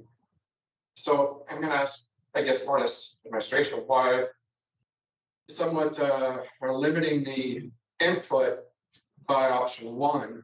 I want to see this take forward and move forward within the process and no delays. But it's, I think in some ways we can look at long term that some of the changes of the alleys, just like with all the respect 49th Street, as businesses and the Dark expands, we're going to be dealing with a mixture of residential and new business. And I've always advocated And some people make other comments about why is the council creating business? Well, I think we've done wonderful strides of reducing red tape to work with businesses and to move them and change the process to make it more animal. But I think we could look at this as a positive with planning and development and some of the decisions made today to recognize the expansion of our downtown and how it's going to even affect other outlets. I very, very strongly support doing the assessments, paving it, and having enforcement, you know, and having that team community aspect that makes this happen now. But I guess my question would be to planning and development is, with your option one, we've taken away the input because I'm on NPC, and that's kind of one of the wonderful things about on NPC is you can put in control stipulations to make a difference and make it go forward. And just like I'm on FCSS, you see the need even more because of all the groups and organizations that come forward that we give external funding to the city. And you know the wonderful stories of that support networks of not only the Bloom Tree, but the many organizations in the city that we're so lucky to have. That's what creates our identity as a home. But I just want to make sure we consider the residents in the community too, that we as a city and council could make in our budget this fall or earlier, we can put in some conditions. Thank you. Thank you. So I think there may be a little confusion of designation with the direct control and the R5. So with the administration, I'd like to talk about that and explain the differences. There's been suggestion that perhaps option one was limiting. So I think perhaps there may be some misconceptions or confusion with those. Absolutely. Thank you, Mayor Creasy. And if that would be all right with you as chair, I will ask Kristen Carter to review the differences between the two options. And I think I would just start by saying both options would allow a Bloom Tree to move with the project as a 3-story transitional housing project. So it really is around what other uses are allowed on the property. And as Councilor Ross pointed out, who is the decision-making authority for the development permits? So I will ask, with that, I'll ask Heather Carter to take it from here. Chair, Councilor Ross. So the DC district is a planning tool that we utilize when we have special circumstances. And I think we can agree that this is a scenario of special circumstances. What it does to direct control is it allows for the future planning of Bloom Tree, encompassing future plans that they have to take place. So the decisions that would take from the land use applications would come to council. So there would be opportunity for community input. There would be opportunity for discussion about various issues or concerns that may arise when a development permit application is received. And all land use applications would come to council for review and consideration. But it does have that forward-looking lens, where with one district, all of those uses that the Bloom Tree is seeking permission potentially in the future to build and expand on their vision for this property would be enabled through this district. The R6 district is designed for higher density residential buildings. So while there are permitted uses like apartments, transitional housing would be a discretionary use. Therefore, the application for land use development permit would come to municipal planning. So those are the two main differences. One of the considerations for this is that on redistricting, council were to select option one, then this property is bound to the land uses that are within that district, which are proposed to be accessory buildings, care residences, class 2 sign, daycare facility, office, restaurant, and transitional housing. And the non-residential land uses like restaurant, which would enable Bloom Tree Cafe, would be accessory uses to a main residential use. So it really is a tailored district specifically to what Bloom Tree is seeking, but still provides the opportunity for council and public to weigh in during future processes. I appreciate that explanation. That's kind of the one. The direct control puts the onus on the council for the approvals that normally perhaps be handled by NPC, so it by no means removes the obligations for the developer and property owner to follow the rules that are put before them. So that's a pretty important distinction I think needs to be made in areas that have been perhaps a little more contentious than others. I think that this is perhaps record, but it is in fact a more honest and open way to bring it forward to the public and let them know exactly what's going to happen on their property, as opposed to just bringing them for NPC. So I think that option one, in fact, is the road to go. In fact, probably for some reasons that Councilor Ross did bring forward. At least for me, but I believe that Councilor Hibbs was next. Thank you, Mayor Creasy. So of course, this is a little bit complicated because we are dealing with 3 different bylaws. And just to sort of move us along the process, just to understand that the first one is a conceptual plan. That's kind of our vision for the community. And so there's a small amendment needed to make it so that it would be appropriate for multi-residential as opposed to general. The second bylaw is more of an overlay that we play on this certain area because it is that historic downtown and it is a redevelopment area. And then the third one is actually the land use bylaw, which is what we were just talking about with direct control district, or do we do it site specific but R6? So I would like to go ahead and move that first motion that council gives second reading to bylaw 405.5. That's the one that is going to amend the municipal development plan, or we call it the MVP. So that's big picture. And I'd like to get that motion on the floor. Thank you. Thank you, Councilor Luttrell. Thanks, Mayor Creasy. I don't need to speak to that motion in particular. I just wanted to speak to some of the things that came up. Are we okay with that? And we're just going to have questions for all the bylaws as you're, or do we want to speak to this motion? No, I think that we'll be honest that it's hard to consider one on its own. In fact, we will be voting as was suggested on each and every one. But they were presented together as a group and they should be discussed as a group as well. So the floor is yours. Thank you very much, Mayor. First of all, thank you to everyone who spoke. Thank you to the residents who live in that area. We have been on this journey together for a long time for a variety of projects, and every time different things came up. But I think the one thing that always came through is that the need for more housing. And this tonight, Broomtree is presenting a very delightful, different sort of housing. And as Ms. Nordoff likes to say, it's attainable housing, not necessarily transitional housing. And I don't mind that maybe she coins that term. But my questions, I do want to follow up with Ms. Burge, what she was saying.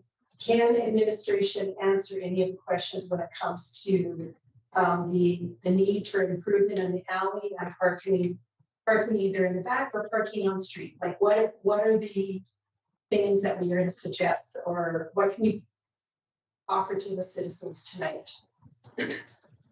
So rather than throw us out of the bus right off the bat, I interject and suggest that at this point in time, that is in fact the responsibility of council to make any promises of what they interest and direct administration to bring the information, support that direction we choose to take, and then council can make the choices that they best fit to expect them to have those choices at hand this evening.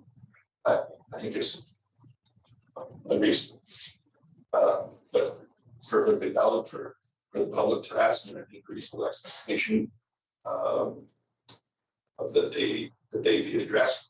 We have a better understanding of the traffic impact and whatnot, whatever possible alternatives there are to address those impacts, that make the decision at that time. Something that I would like to suggest must be done in this instance. as I said, that's certainly up to council as well, to decide the direction I want to take with that. But I will be staff an opportunity to throw themselves in the bus. If you have anything else to add, then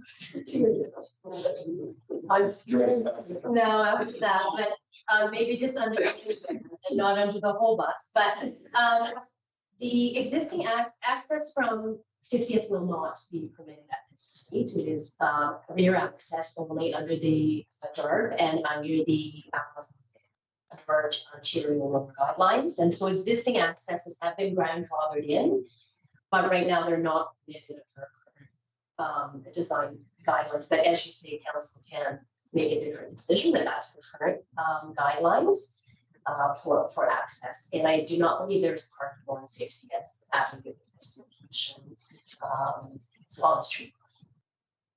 Thank you. I hope that wasn't too much on your class.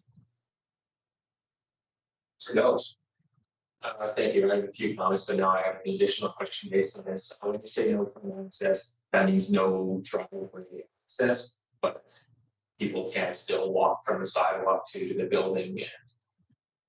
Yes, thank you for that clarification. Yes, a bicycle or pedestrian access would be allowed, but no driveway for cars. Okay, thank you.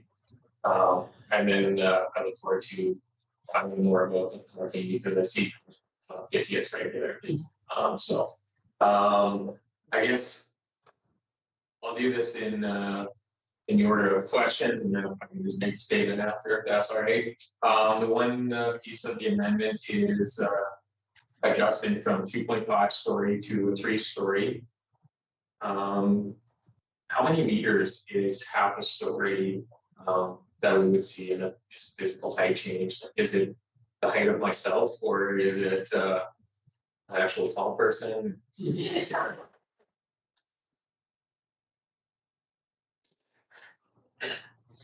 To your turn, Councilor Dobbs. In the land use bylaw currently, I believe 3 stories is 10 meters. I'm not entirely sure, 2.5 stories is, yeah, over here. 2 feet.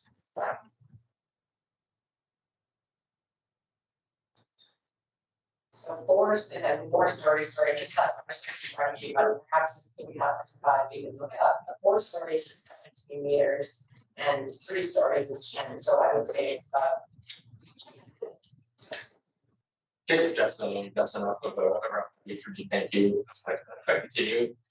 I guess I didn't have as many questions as I thought. It came up regarding the direct control in the R6. I guess maybe you can offer some clarity to me on this. Is we went through this process before and we designated the other lot as transitional housing, and then it did not go through, and that is still designated as transitional housing, another lot on that same street. And so I guess when I'm looking at this, I believe that our intent within direct control would be to prevent a similar situation from happening, where now if we make it an R6 and it does not fit or align with what we believe should be in that location, should this event not happen, then somebody else could come in there and do whatever they want that aligns with R6, and that may not fit what we believe follows our guidelines. Is that my understanding of the benefit of this? To the chair, Councilor Dobbs, that's correct. So in this application, or this land use were to be designated as R6, then regardless of this application, that property would be R6 forevermore, unless another application came to redistrict it again. As such, every land use listed is permitted in the discretionary use list would be applied for by an applicant. Okay, thank you. I do appreciate that, and I think this is the correct path for us, and that we can fulfill our community's needs with the direct control and make the fit and feel, which I think is a great location. And there is an apartment beside it already. It won't look out of place between different buildings, and I hope that this can be built to to fulfill needs better than the previous option was before. So I'll just say a couple things in favor of it, and if that's all right. I'm sorry, keep it one. This came before, we received a lot of community feedback, and I think we were able to take that to heart and understand some of where people were coming forward and allow us to be better prepared this time. I think the Room Tree did an incredible job of soliciting community feedback last time. I'm not sure how that went this time, but either way, I'm grateful for it and the way things have been handled. And I think, it's not to say that all of these people are houseless, but the easiest way to prevent houselessness is to just provide housing. And there is an organization that's willing to do that, fulfill this need. And people are in need of safety and dignity. And I think this is incredible, and I hope it can go forward. So thank you for your time and effort. And thank you, administration, for all these options and working through this and doing this. Thank you. Councillor Gullikson. Thank you, Mayor Creasy. I'd like to say I'm in favor of option one. I don't want it to come to MPC. I'm wanting MPC. I don't want to see it. And one of the reasons for that is it is appealable. It could be appealed, which would delay things more. So I prefer this. Also, I don't think MPC would have any options like that on the lane. I don't think we could put any conditions on the lane. That would be council's choice. We would only be the property that we would have options with. So I don't think it needs to come to us for any further rulings. I think that Room Tree will do a great job with this facility and make it a very special place for people that need it. And I think tonight councils should be, I should say applauded, that'd be crazy, but certainly give some credit to for making choices for different forms of housing. Even the zoning we did earlier was to provide a more affordable housing than what's available right now. So these are all positive steps in my mind, and thank you for everything you guys are doing. Councillor Khan. Thank you, Mayor Creasy. Yeah, I echo the comments and the sentiments that are expressed here. Obviously, it's much needed for the community. For reference, I believe the apartment, I'm 99% sure it's 2.5 stories. So that kind of gives you a slightly taller than that. And I'm pretty sure you can park on the street there. There's no other lines there. I know it's limited to 2 spots, 3 spots, but as was pointed out tonight, this type of development will see far less vehicular needs than a standard apartment. So in that respect, it's way better. Totally agree on that back. We need to figure. 2 great comments tonight. Gravel is maybe better because people are slower, maybe people could be racing down there. Yeah, and these speed bumps. Anyways, we'll figure that out as we go. I get the concerns about the increase vehicular traffic on that island, the demands on that island. When you put up another building like this, we have to be considerate of that. So I trust that we'll look forward to our solutions to that. And yeah, absolutely, DC1 is the way to go. Because you need yourself wise, we're going to do this P6 and to something else that could come there. And just as a final note, to those who say, these big lots just stay over C1, this lot was for sale for a long time. Yeah, maybe priced higher than it should have been. But the point is, there was an opportunity for someone to put a significant value and did not. So, yeah, it is what it is. And I think it's terrific. Very good. So there was certainly a lot of heartfelt input this evening. As much as that I appreciate it. For me, to be quite honest with you, it's not a Room Tree itself that's an issue here. The work you do in this community is long proven to be, I would say, on the cutting edge of those types of services very nice across the province. So for these purposes here today, in my opinion, and irrelevant. I do, however, believe that this is a suitable use for this for property. And it's up to council to weigh a lot of things, one of which we've heard this evening is proper access through the alley. And I will certainly do whatever I'm able to ensure that we're given some appropriate choices to make, so that the alley in fact is kept up to a reasonable residential standard. Not about to promise you whether that's paid or anything else, because quite honestly, I don't know. But whatever it is, it's got to be to a standard that is kept up for the use of the seas, just like every other applicant roadway in the community is. Yes, we all know some are better than others, but we do strive to have them all in very good working order, and we will certainly see to it that is in this case as well. So with that in mind, I do in fact like option one myself too, in favor of these bylaws overall. So that's for us to do. Councilor Gibbs made the initial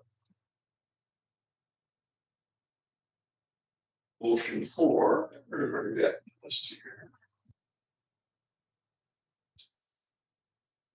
The council gives second reading to bylaw 405.5 as presented. Is there any final thoughts on that particular from council? Seeing none, please proceed to vote.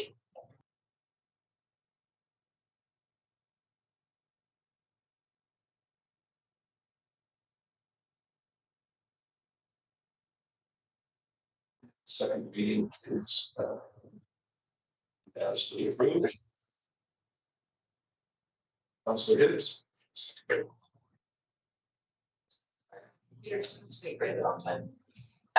Thank you, Mayor Creasy. I would like to go ahead and make another motion because this is just asking for a slight variance essentially to the downtown area redevelopment plan, moving it from 2.5 stories to a maximum of 3, which I agree with given the project that's being proposed. I move that council gives second reading to bylaw 380.1 as presented. Councilor Richard. Thanks, Mayor Creasy. Of course, I'm not opposed to this, but I was curious. We always suggest that DART is a community group that makes the plans regarding our downtown area, but they do not make the regulations, if that's correct. So I just want, because initially I expected someone from DART to be here to speak to this change, but I just wanted to clarify that is something that we decide and not committed, correct? You are correct, and let's not be confused with, we're not changing our overall, this is state specific. And for the 3 stories allowable, this level. So just as a bit of a history, I believe the initial reasoning behind the 2.5 stories was so that buildings would exceed the height of the 500 building. Is that correct, Director Hackett? Yes, Mayor Creasy, as I understand it, and that many of the historic homes in the area to 2.5 stories, and so that seemed to be the maximum of the historic homes. But as we know, there's a variety of uses. Great. Me, this particular case, I think it's a great place to propose. Councilor Fowler. Second, Mayor Creasy, I sit on that committee with Safe City. The makeup of that committee would not be opposed to this.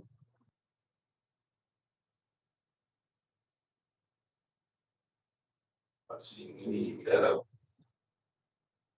additional input. So please proceed to vote.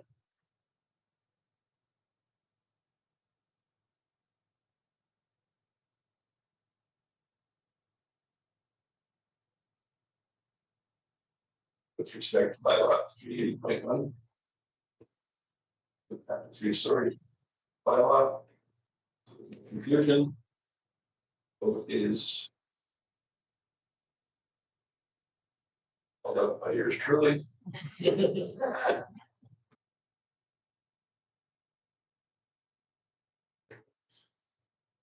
highlighted. You want like.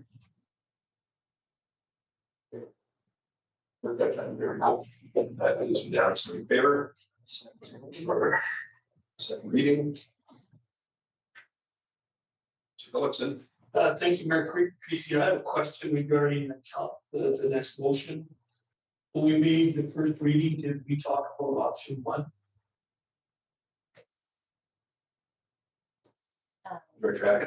Thank you, Mayor Creasy. Option one was not presented until tonight, so it is would be an amendment to 400.73. It deals with the same parcel and lands, we need a state application, but it was not presented until. So I know it's a little technical thing, that's all, but Okay. like if I make this motion, would it be that it's as amended? And would it be second reading that? With the materials as presented, which I think in fact does entail that change, but perhaps our acting CEO has something else to add. Thanks for the opportunity to clarify. The intent in this motion, citing option one, is very clear that the option one as described in the memo, that being the DC 5 option, is the intent of what's happening. So if you said presented or amended in this case, would have no difference in terms of how this bylaw is implemented. Okay, so there's no issue with that. We didn't know about this when we did first. It's not a conflict. You can proceed with it. We can do it the way it is. Thank you very much. I just wanted clarification, so I will make that motion. And council give second reading to bylaw 400.73, option one as presented. Thank you, Councilor Hibbs. Thank you, Mayor Creasy. I don't really want to say a lot, but I just want to be on record again. I'm not going to go through all the reasons I've supported this project in the past, but that hasn't changed. I do support option one because I do think that this specific case, it gives us the most control to make this project happen the way it's intended to be and the way that the community is wanting without some of those unintended consequences. And we definitely have commitment on my behalf to address any of these issues that we have that are percolating, with the Back Valley, et cetera. And I would say that that's probably universal across this council. So I really do just want to extend just gratitude again to the group for identifying that this gap is in our community and for addressing it. It's a shame when this stuff happens to somebody and they have to leave their community and disrupt their family life. And make everything different. It's hard enough to navigate some major changes like this in their life. So that is just really heartwarming.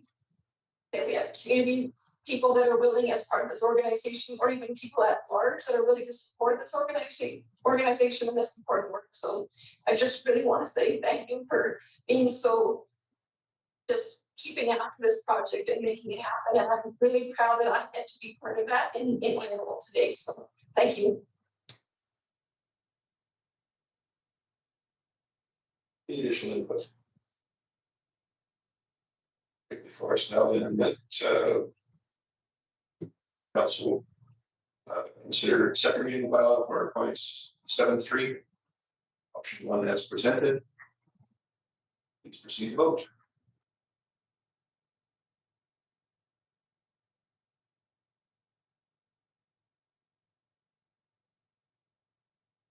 The second reading of bylaw 400.73 is unanimously in favor. Councilor Connor.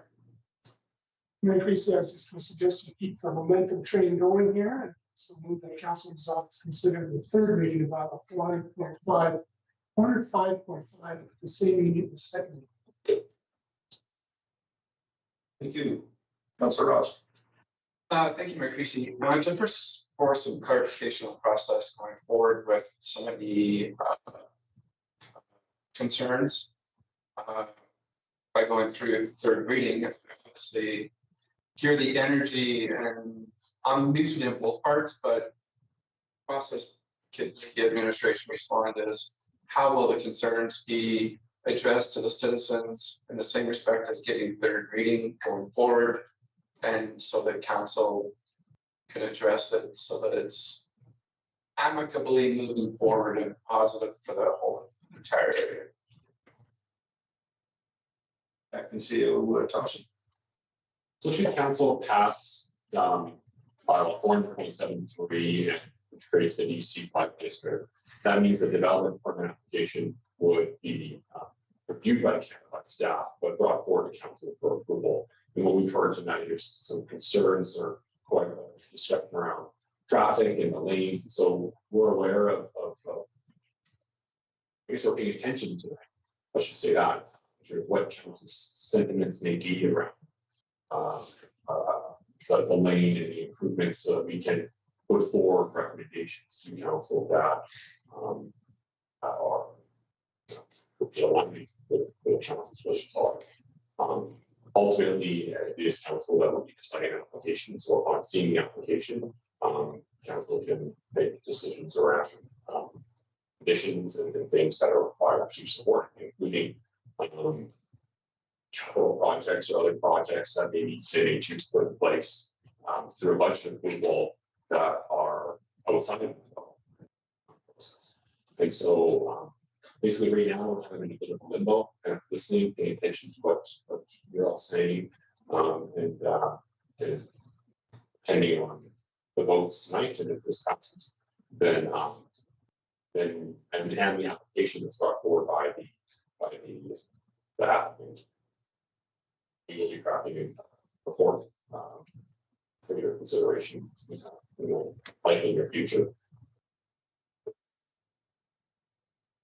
Thank you. I can see it. Thomas, not Wisconsin. Residents, you breathe against us. Good to hear that.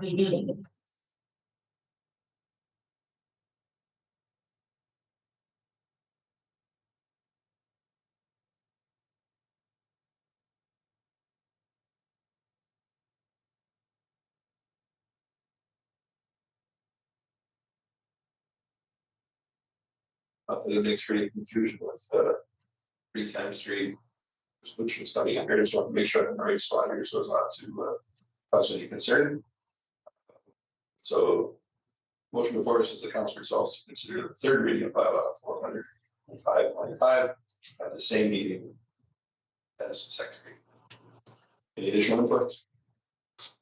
Please proceed to vote.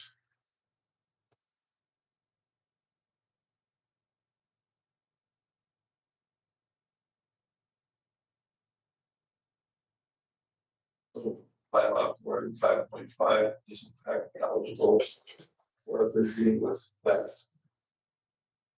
Yeah, so Councilor Hoekstra.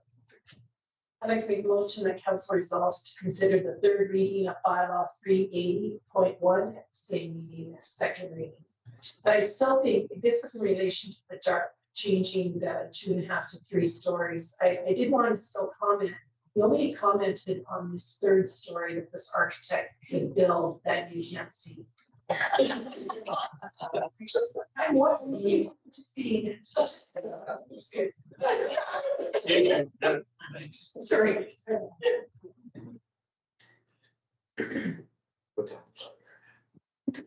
Yeah. You just touch on.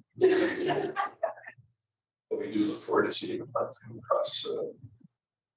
Yes, for sure. Additional input.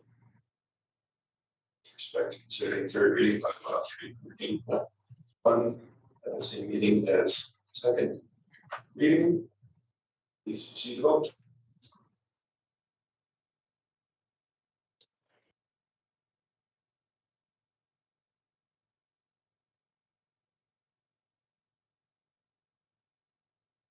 Bylaw 3.1 is in fact eligible for consideration. Third reading, same second with that unanimous. There.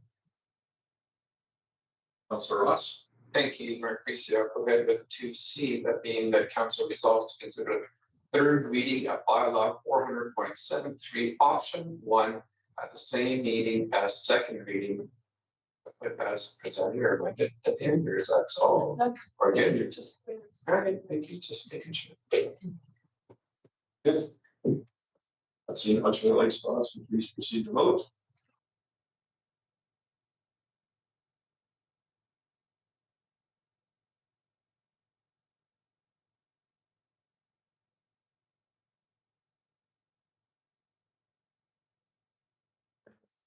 receives unanimous consent as well. Councilor Gullikson. Thank you, Mayor Creasy. I'll move that council gives third reading to bylaw 405.5 as presented.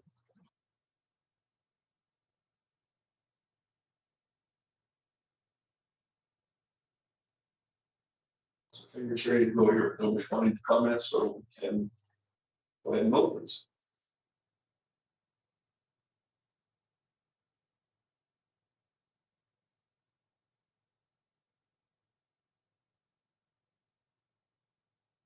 Law 405.5 receives third and final reading consent by unanimous decision. Councilor Hoekstra. Thanks, Mayor Chrissy.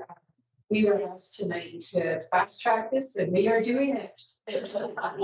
We are getting it all done tonight, so I'm through the next book on motion that council gives third reading to bylaw 380.10 as presented. Much as I appreciate that comment, it's not to suggest. Do the oral censure.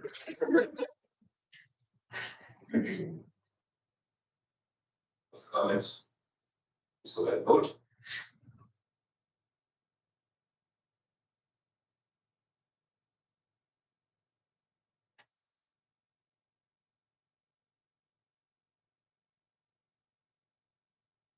Bylaw 380.1 is unanimously approved. Third reading. Third final reading, rather. And Councilor Hoekstra. I move that council gives third reading to bylaws 400.73 option 1 as presented.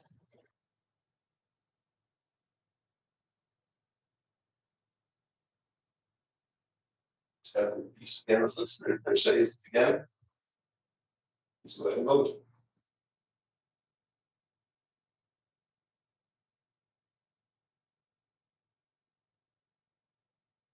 The third and final reading for bylaw 400.73 is unanimously approved as well. Congratulations, Bloom Tree.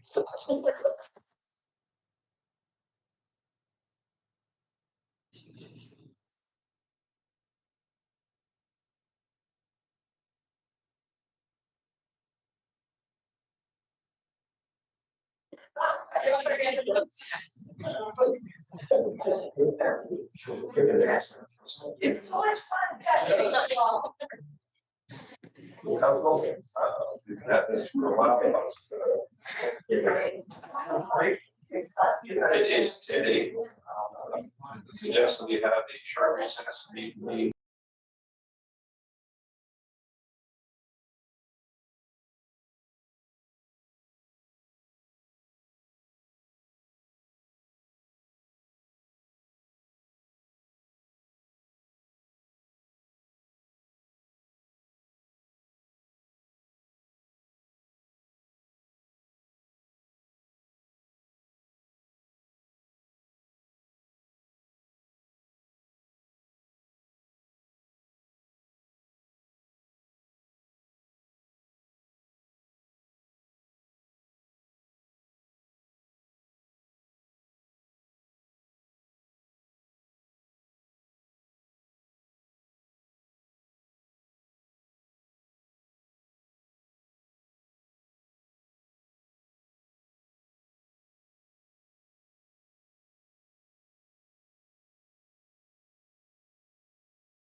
restart things? Thank you, Matt. Appreciate it.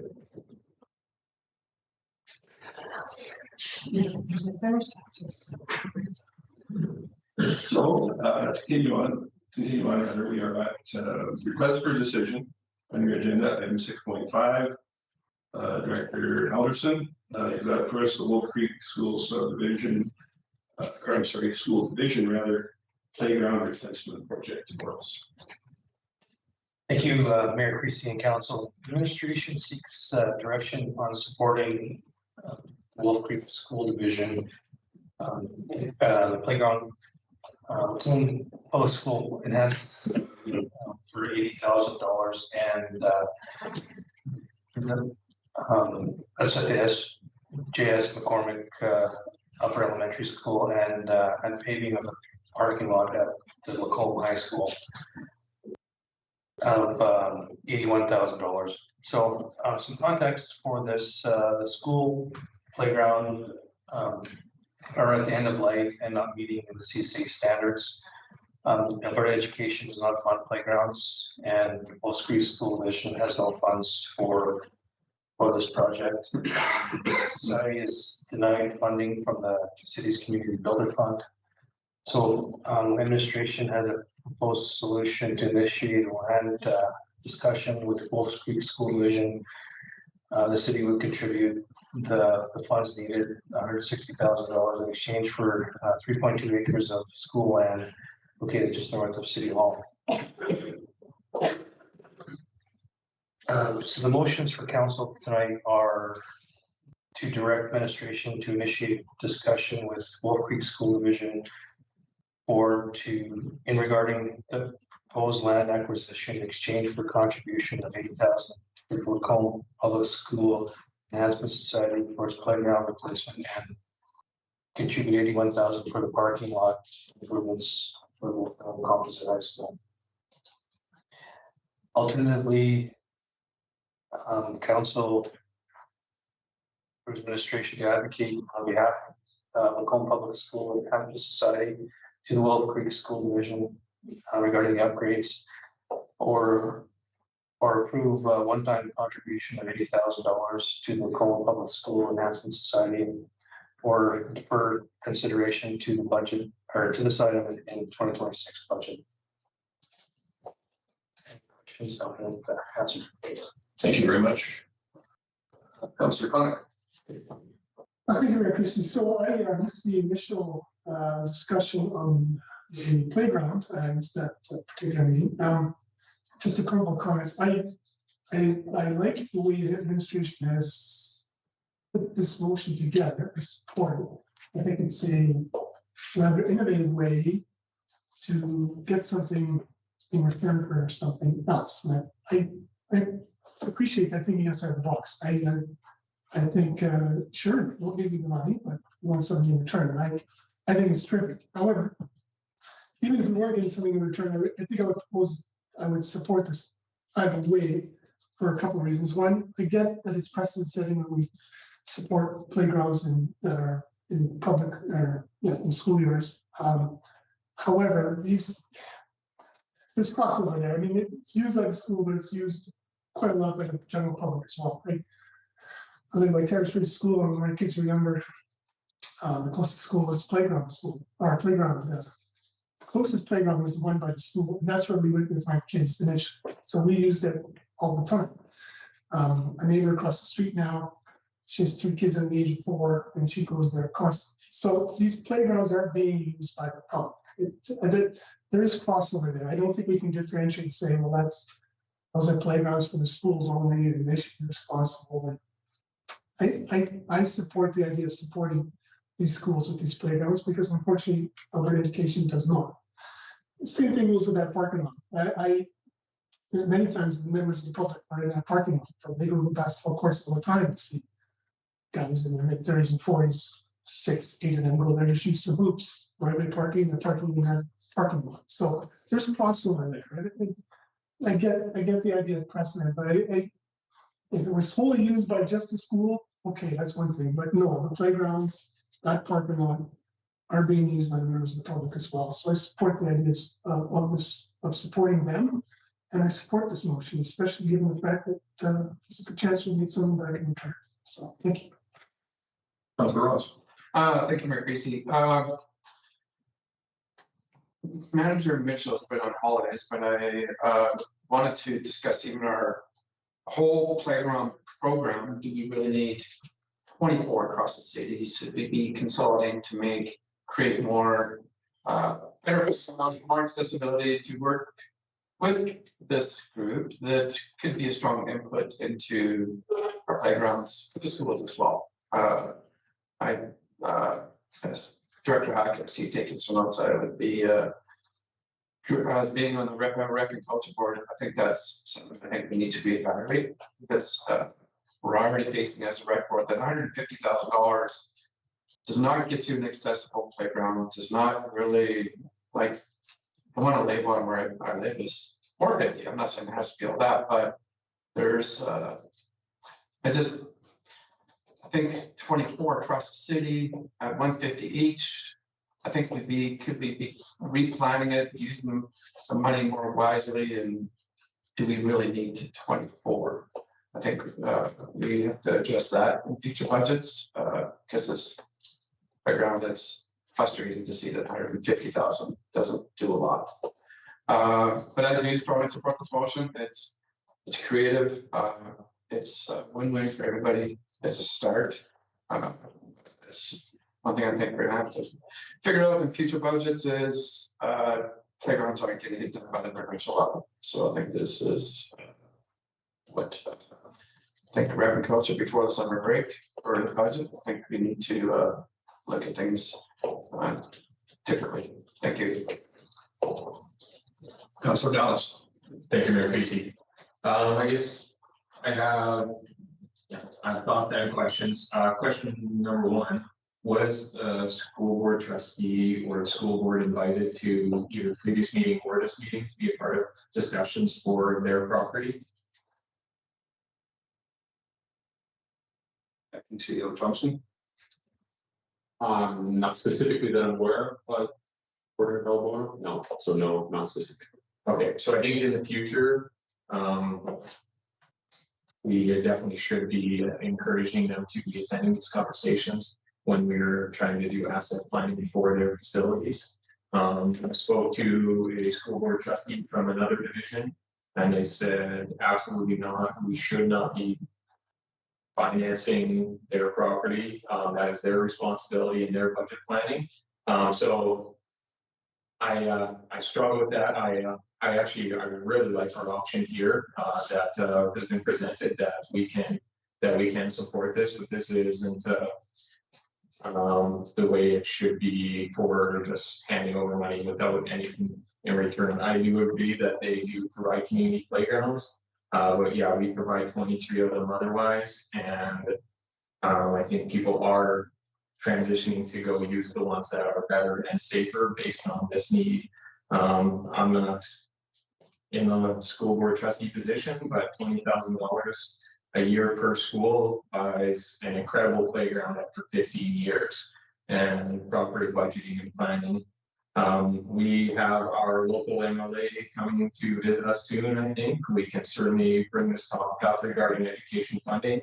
The province of Saskatchewan just committed a grant of, I think it was $14 million for schools to apply to catch up on their playgrounds, because they recognize in their province that the budget was being used for this type of asset. So I think that's something we can encourage and go forward. But I'm very interested in this land swap proposal, and I think that's a great way to do this. And thank you for bringing it back so quickly.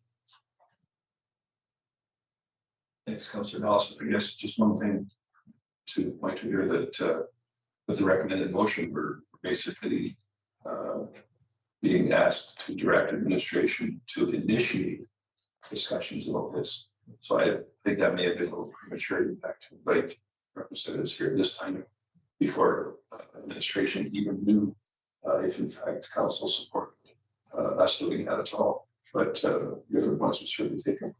Thank you. Councilor Instructor. Thanks, Mayor Creasy. I guess I really like this proposal too, but this will take time. And so I mean, we have our representatives here in the gallery listening.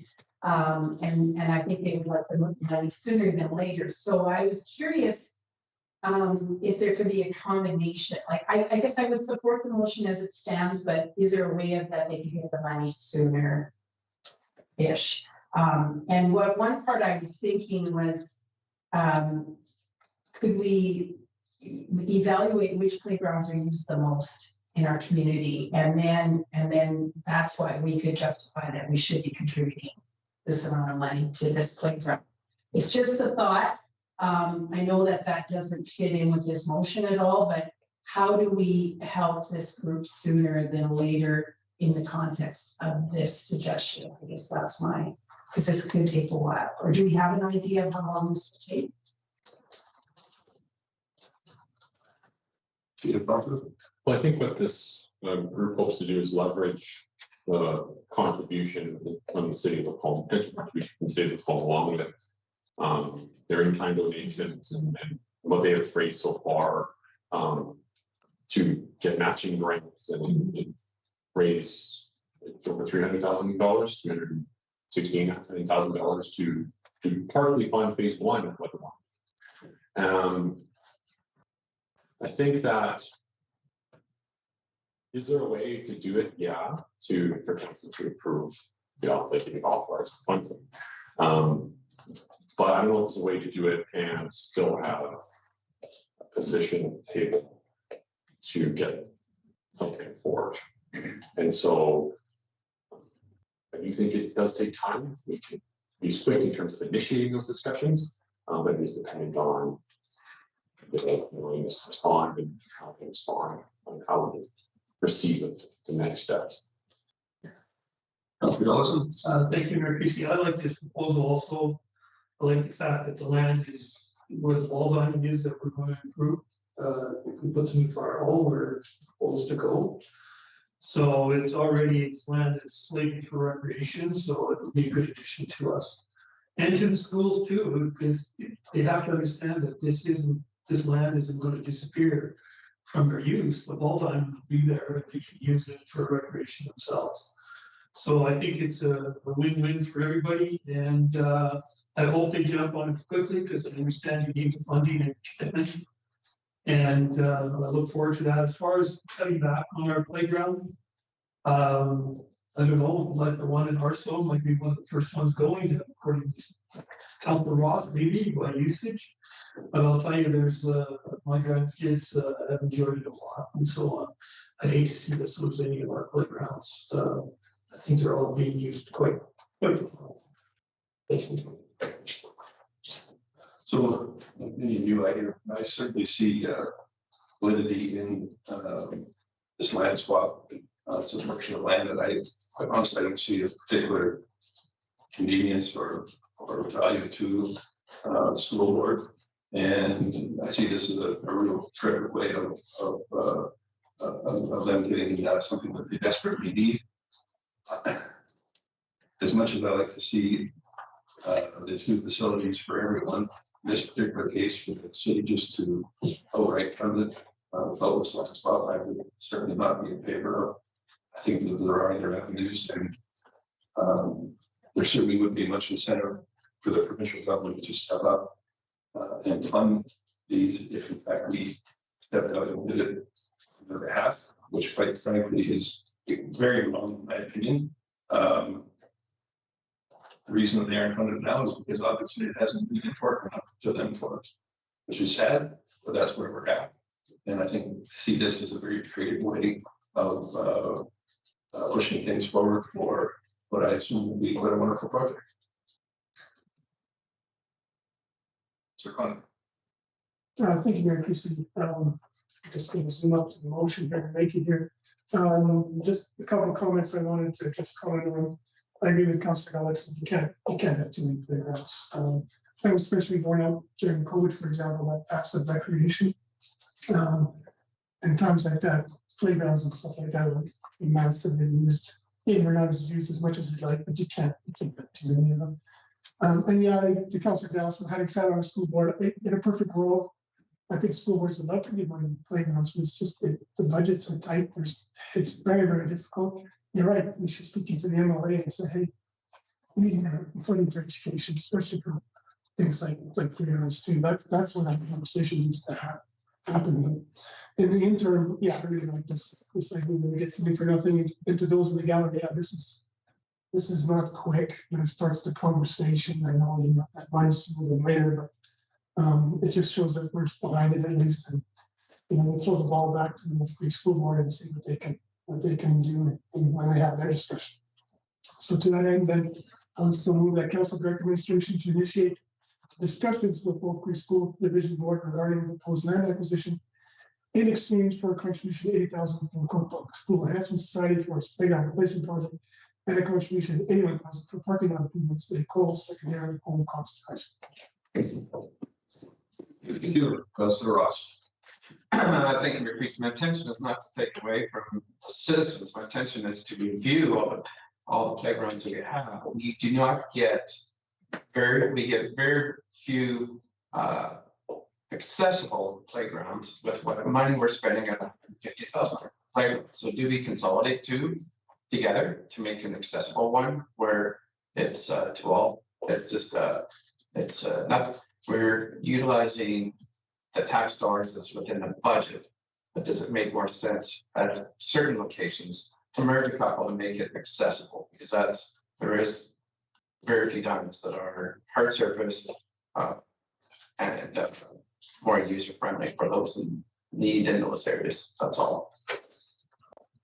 Good. If I could, just for clarification, is $150,000.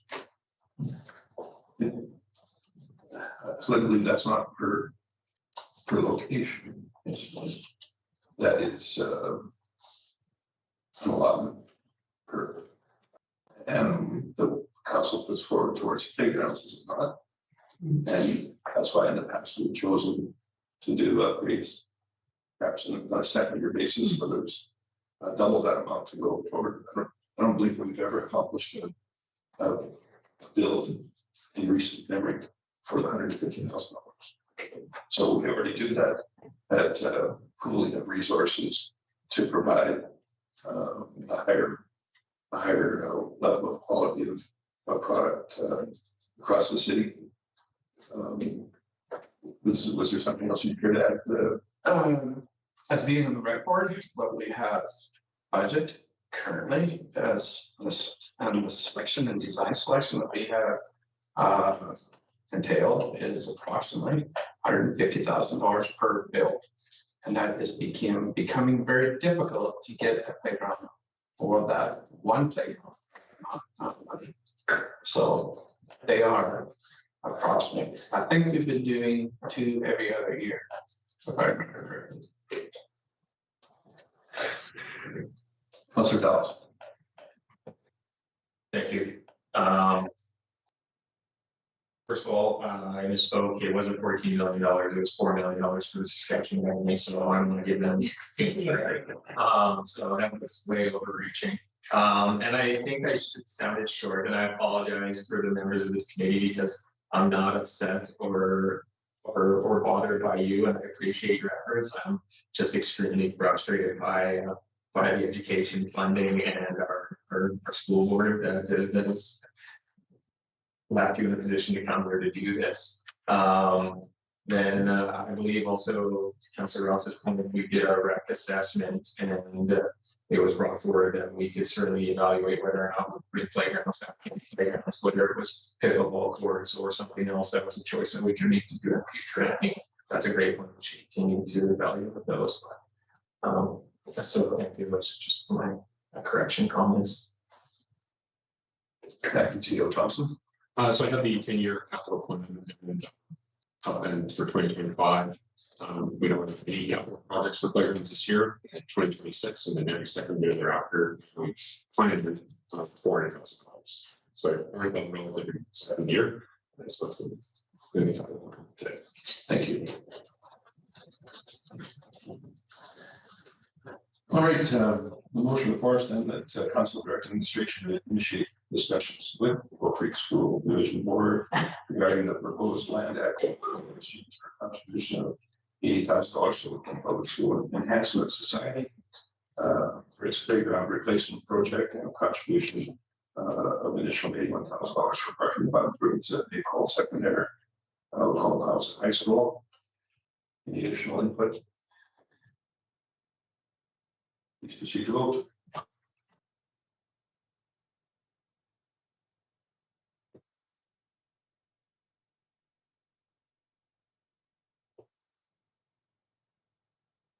And receive unanimous council.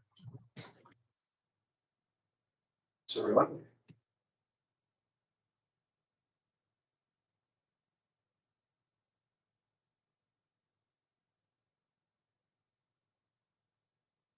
And item 6.6.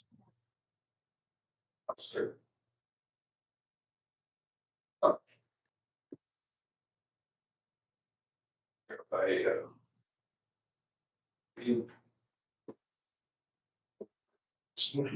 Sure, absolutely. I would salute, make a motion to discuss it. I would salute that council administration prepare and limit times, allowing substance structures in residential districts. So I have the privilege of serving this meeting for 15 years, and I'd like to think that every vote I made and every decision I made is the right one. It's probably not the case. Necessarily one would perhaps have done it wrong. Administration identified that there was some societal instructions in the community, and they were not allowed. Came to us with this very motion, and we opted at that time to not allow societal structures and instead to enforce against them. In light of that decision, I had some feedback from the people who had social instructions and they weren't happy with them. Kept them up, they took care of them, and couldn't figure out why they were not having them. Explain it to them and say that technically you were allowed to begin with, but at any rate, I just think, in light of this conversations I've had, that perhaps we should allow it.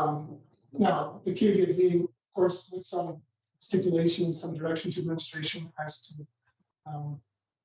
to their use. For example, I think we need to have a permit, number one. If I build a garage, maybe build a permit, it should be a permit for a stop-sign storage. That permit should be good for 3 years, 4 years. That's up to council. You have to keep up your stop-sign structure in that time. Can't be any tears. It has to be maintained and so forth. And if that's the case, then after the permit lapses, you can reapply. If you've met that standard, you can continue to have your stop-sign structure. That would be one recommendation, for example. I still think there's still the other rules, parcel coverage, for example. You can't build a stop-sign structure that takes up your whole backyard. It looks like a garage. It has to meet parcel coverage and so forth. Side yard setbacks, I'm not too fussy on this one, given the fact that sheds and stop-sign structures seem to go up to the property line. But I'll leave that to the discussion at this table if there should be some sort of side yard setbacks or not, because they typically, unlike a garage that goes up and has leaves that hang over, these tend to kind of are rounded for the most part, so they kind of move away from the property line, but that's can be discussed. They need to be in the backyards. You cannot be in front parking lots, side yards, that type of thing. I think they have to be in a backyard, even under stipulation. I don't care if you don't have a back alley, it still has to go in the backyard. You can't have it in front pad. There was one other that I had in my tongue, but I can't remember. I'm sure administration has some ideas as to whether or not, granted, if this should proceed, whether or not there could be other changes. But at the end of the day, in a perfect world, everyone has a nice house and has a garage. And I 8-year career as a real estate agent. When I first started out, you could build a garage for $40,000. It wasn't totally decked out, but you could build it for 40. You can't do that now for 60,000, and that's just a shell. More often than not, on its way, drywalls, it might have power. It's definitely no heat. So it's become expensive. So I appreciate those that just want something that they can store vehicle and their stuff. And I'd rather someone do that than have it strewn about their yard, or rather have it in a soft-sided, well-maintained structure. So that's again, it has to be something that's looked after, and if it's not, for example, you get a permit and after 3 years, if it's shoddy, you can't renew the permit, you either gotta replace it or you can't continue to have it, so. To those citizens that were asked to remove their south-side structures and did, thank you. Should this pass, then you have an opportunity to get a permit, put it back up. I'm sorry for the extra work. We almost did it right. This may be an instance where we didn't get it right. But I think there's room for them. But again, they have to be well maintained. That was the only spot I decided to enforce, because there are some that look bad, and unfortunately, it's the bad apples that seem to dictate, and we ought to enforce rather than maybe put in some rules and guidelines to say, okay, you can't have. So that's the impetus behind the motion, and I look forward to any further discussion on the matter. Thank you.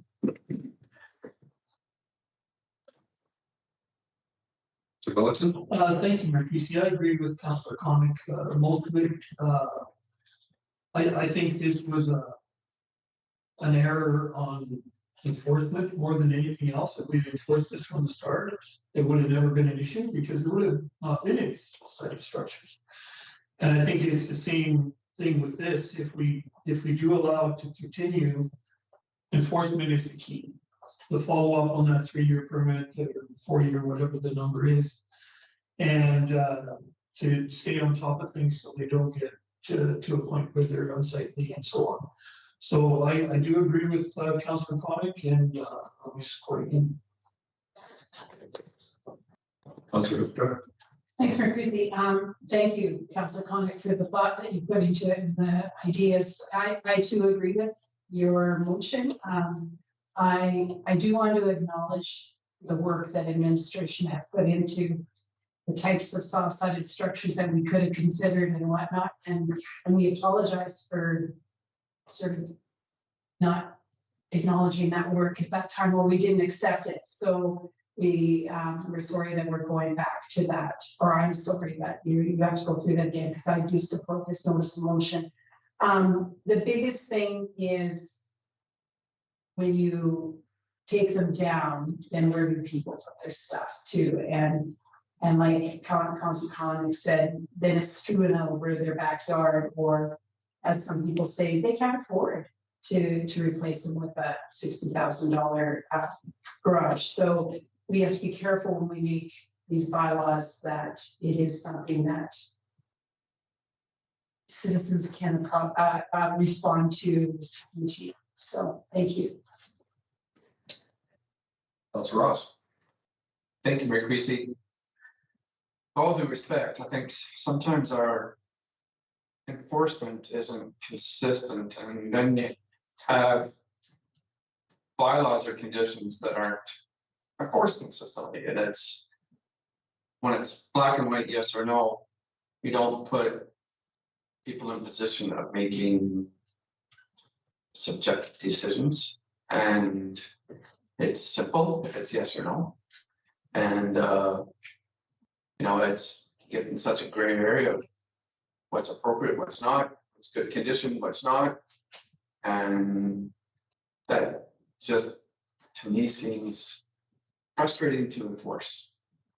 The more and more conditions you put in, what's the likelihood of the compliance, I guess, as I look at enforcement and compliance, how, and yet I see the other side is, garages that are 60,000 plus, or but even if you had a 12 by 14 or something storage, because people are saying storage, but storage doesn't mean a 24 by 24 garage is 60,000. It means somewhere to put your other lawn equipment or something. So I just think it's creating a gray area of multiple conditions that's subjective, and it's easier to be yes or no. Councilor Dallas? Thank you, Mayor Creasy. I guess I disagree with the comment that we got this wrong. I believe that our bylaw that was created was the correct one. As was stated earlier, these were actually never allowed, and so they were put up, and then now they're still not allowed.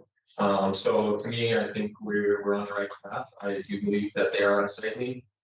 We solicited public feedback, and that was almost unanimously against allowing soft-sided structures.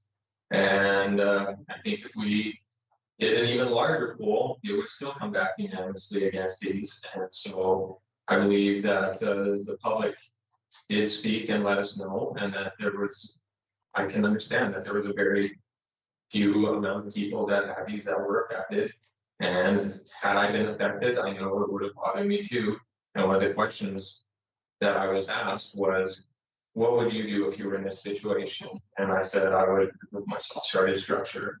And so that was my input and my thought on it. And so there are situations that everybody is in different ways, but I believe we are in the right situation and we followed the will of the public. Thank you. Thank you, Councilor Gibbs. Thank you very briefly. Looks like everybody's weighing in, so I'll just briefly say that I actually would agree with Councillor Dallas, that I don't think we necessarily got it wrong. However, if we end up moving down this road, I guess I would just like to reiterate that these are not replacements for garages. They are temporary. You got to wonder at the, sustainability of that.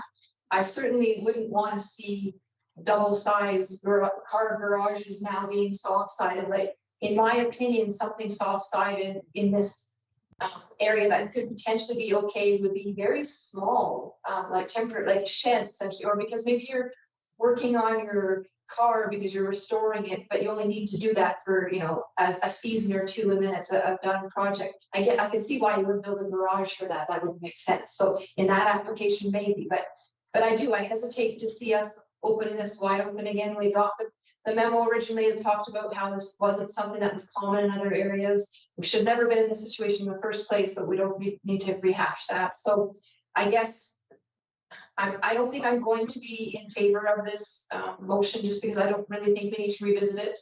But I'm just giving those comments that if we do revisit it, those are the types of things that I want to be considered, that these should be really small size, that it needs to be permitted for sure only, the duration needs to be short.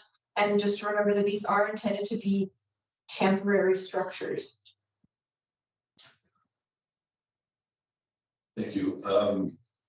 So certainly lots of good input on this. It's interesting to me that it was only, let's say, approximately 6 months ago when we endorsed removal of these wholeheartedly based on a lot of public input. Now to change our minds sends a very troubling message both to our enforcement personnel, our staff, and the public at large. To be honest, I haven't heard any negative input on this. I did hear from one individual who was, maybe not thrilled about having to remove his, but all it did was accelerate his idea of putting in a permanent structure anyway. But for us to equate these structures with a heated and insulated garage is kind of ridiculous. There are lots of other options for people to store their property, whether that's at alternate locations or storage facilities or elsewhere on their own property. But having owned one of these, not in a residential area, but a commercial one, they are extremely short-lived, and they look like the target structures that they are in very short order. And I think by allowing them, we're not doing our community any favors for its overall appearance. I think I could probably see that giving perhaps a longer timeline for people to deal with removal of them for the ones that are in fact in good shape, but not anywhere near the time frame that we're talking about in years. I really don't think that we got this wrong. Could have been a little more gravity in it, but I'm afraid I can't support it in its current form.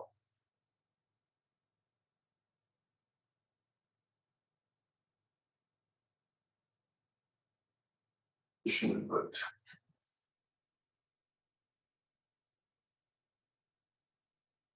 it is your notice of motion, so I will ask you for any closing remarks. Should you choose to make some? No, thank you. like I say, it's always, it's never necessarily visit something, and I'm not saying maybe wrong is the wrong choice of word.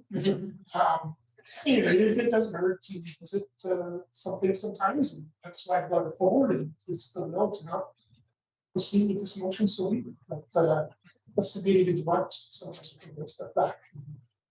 Take it a look. I don't think you have any opposition to that in this room whatsoever. For you. Anyone else? Very good. Please go ahead and vote.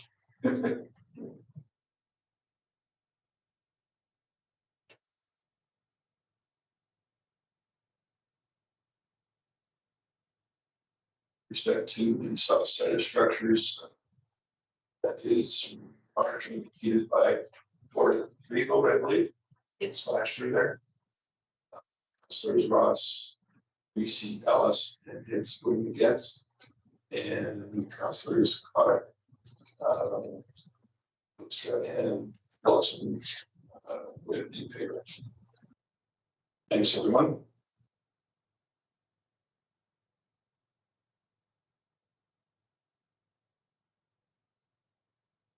We do have some regular council meetings scheduled in the not too distant future. Because all of them here at City Hall at 5:30 p.m. on Monday, June 9th, Monday, June 23rd, excuse me, Monday, July 14th. You can add those to your calendar.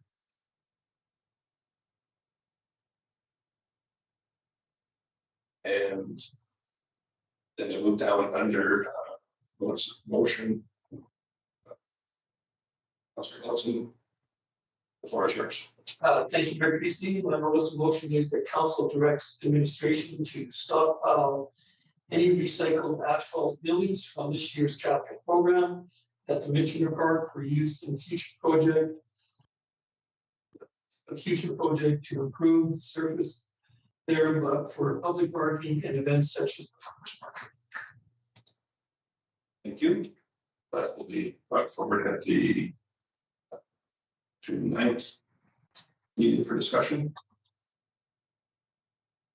Yeah, for regular business, that concludes this evening. We do have, however, in camera. Councilor Dawson. Thank you, Mayor Creasy. I'll make that motion to the camera. Thank you. Consideration for that at 8:38. You go ahead and vote.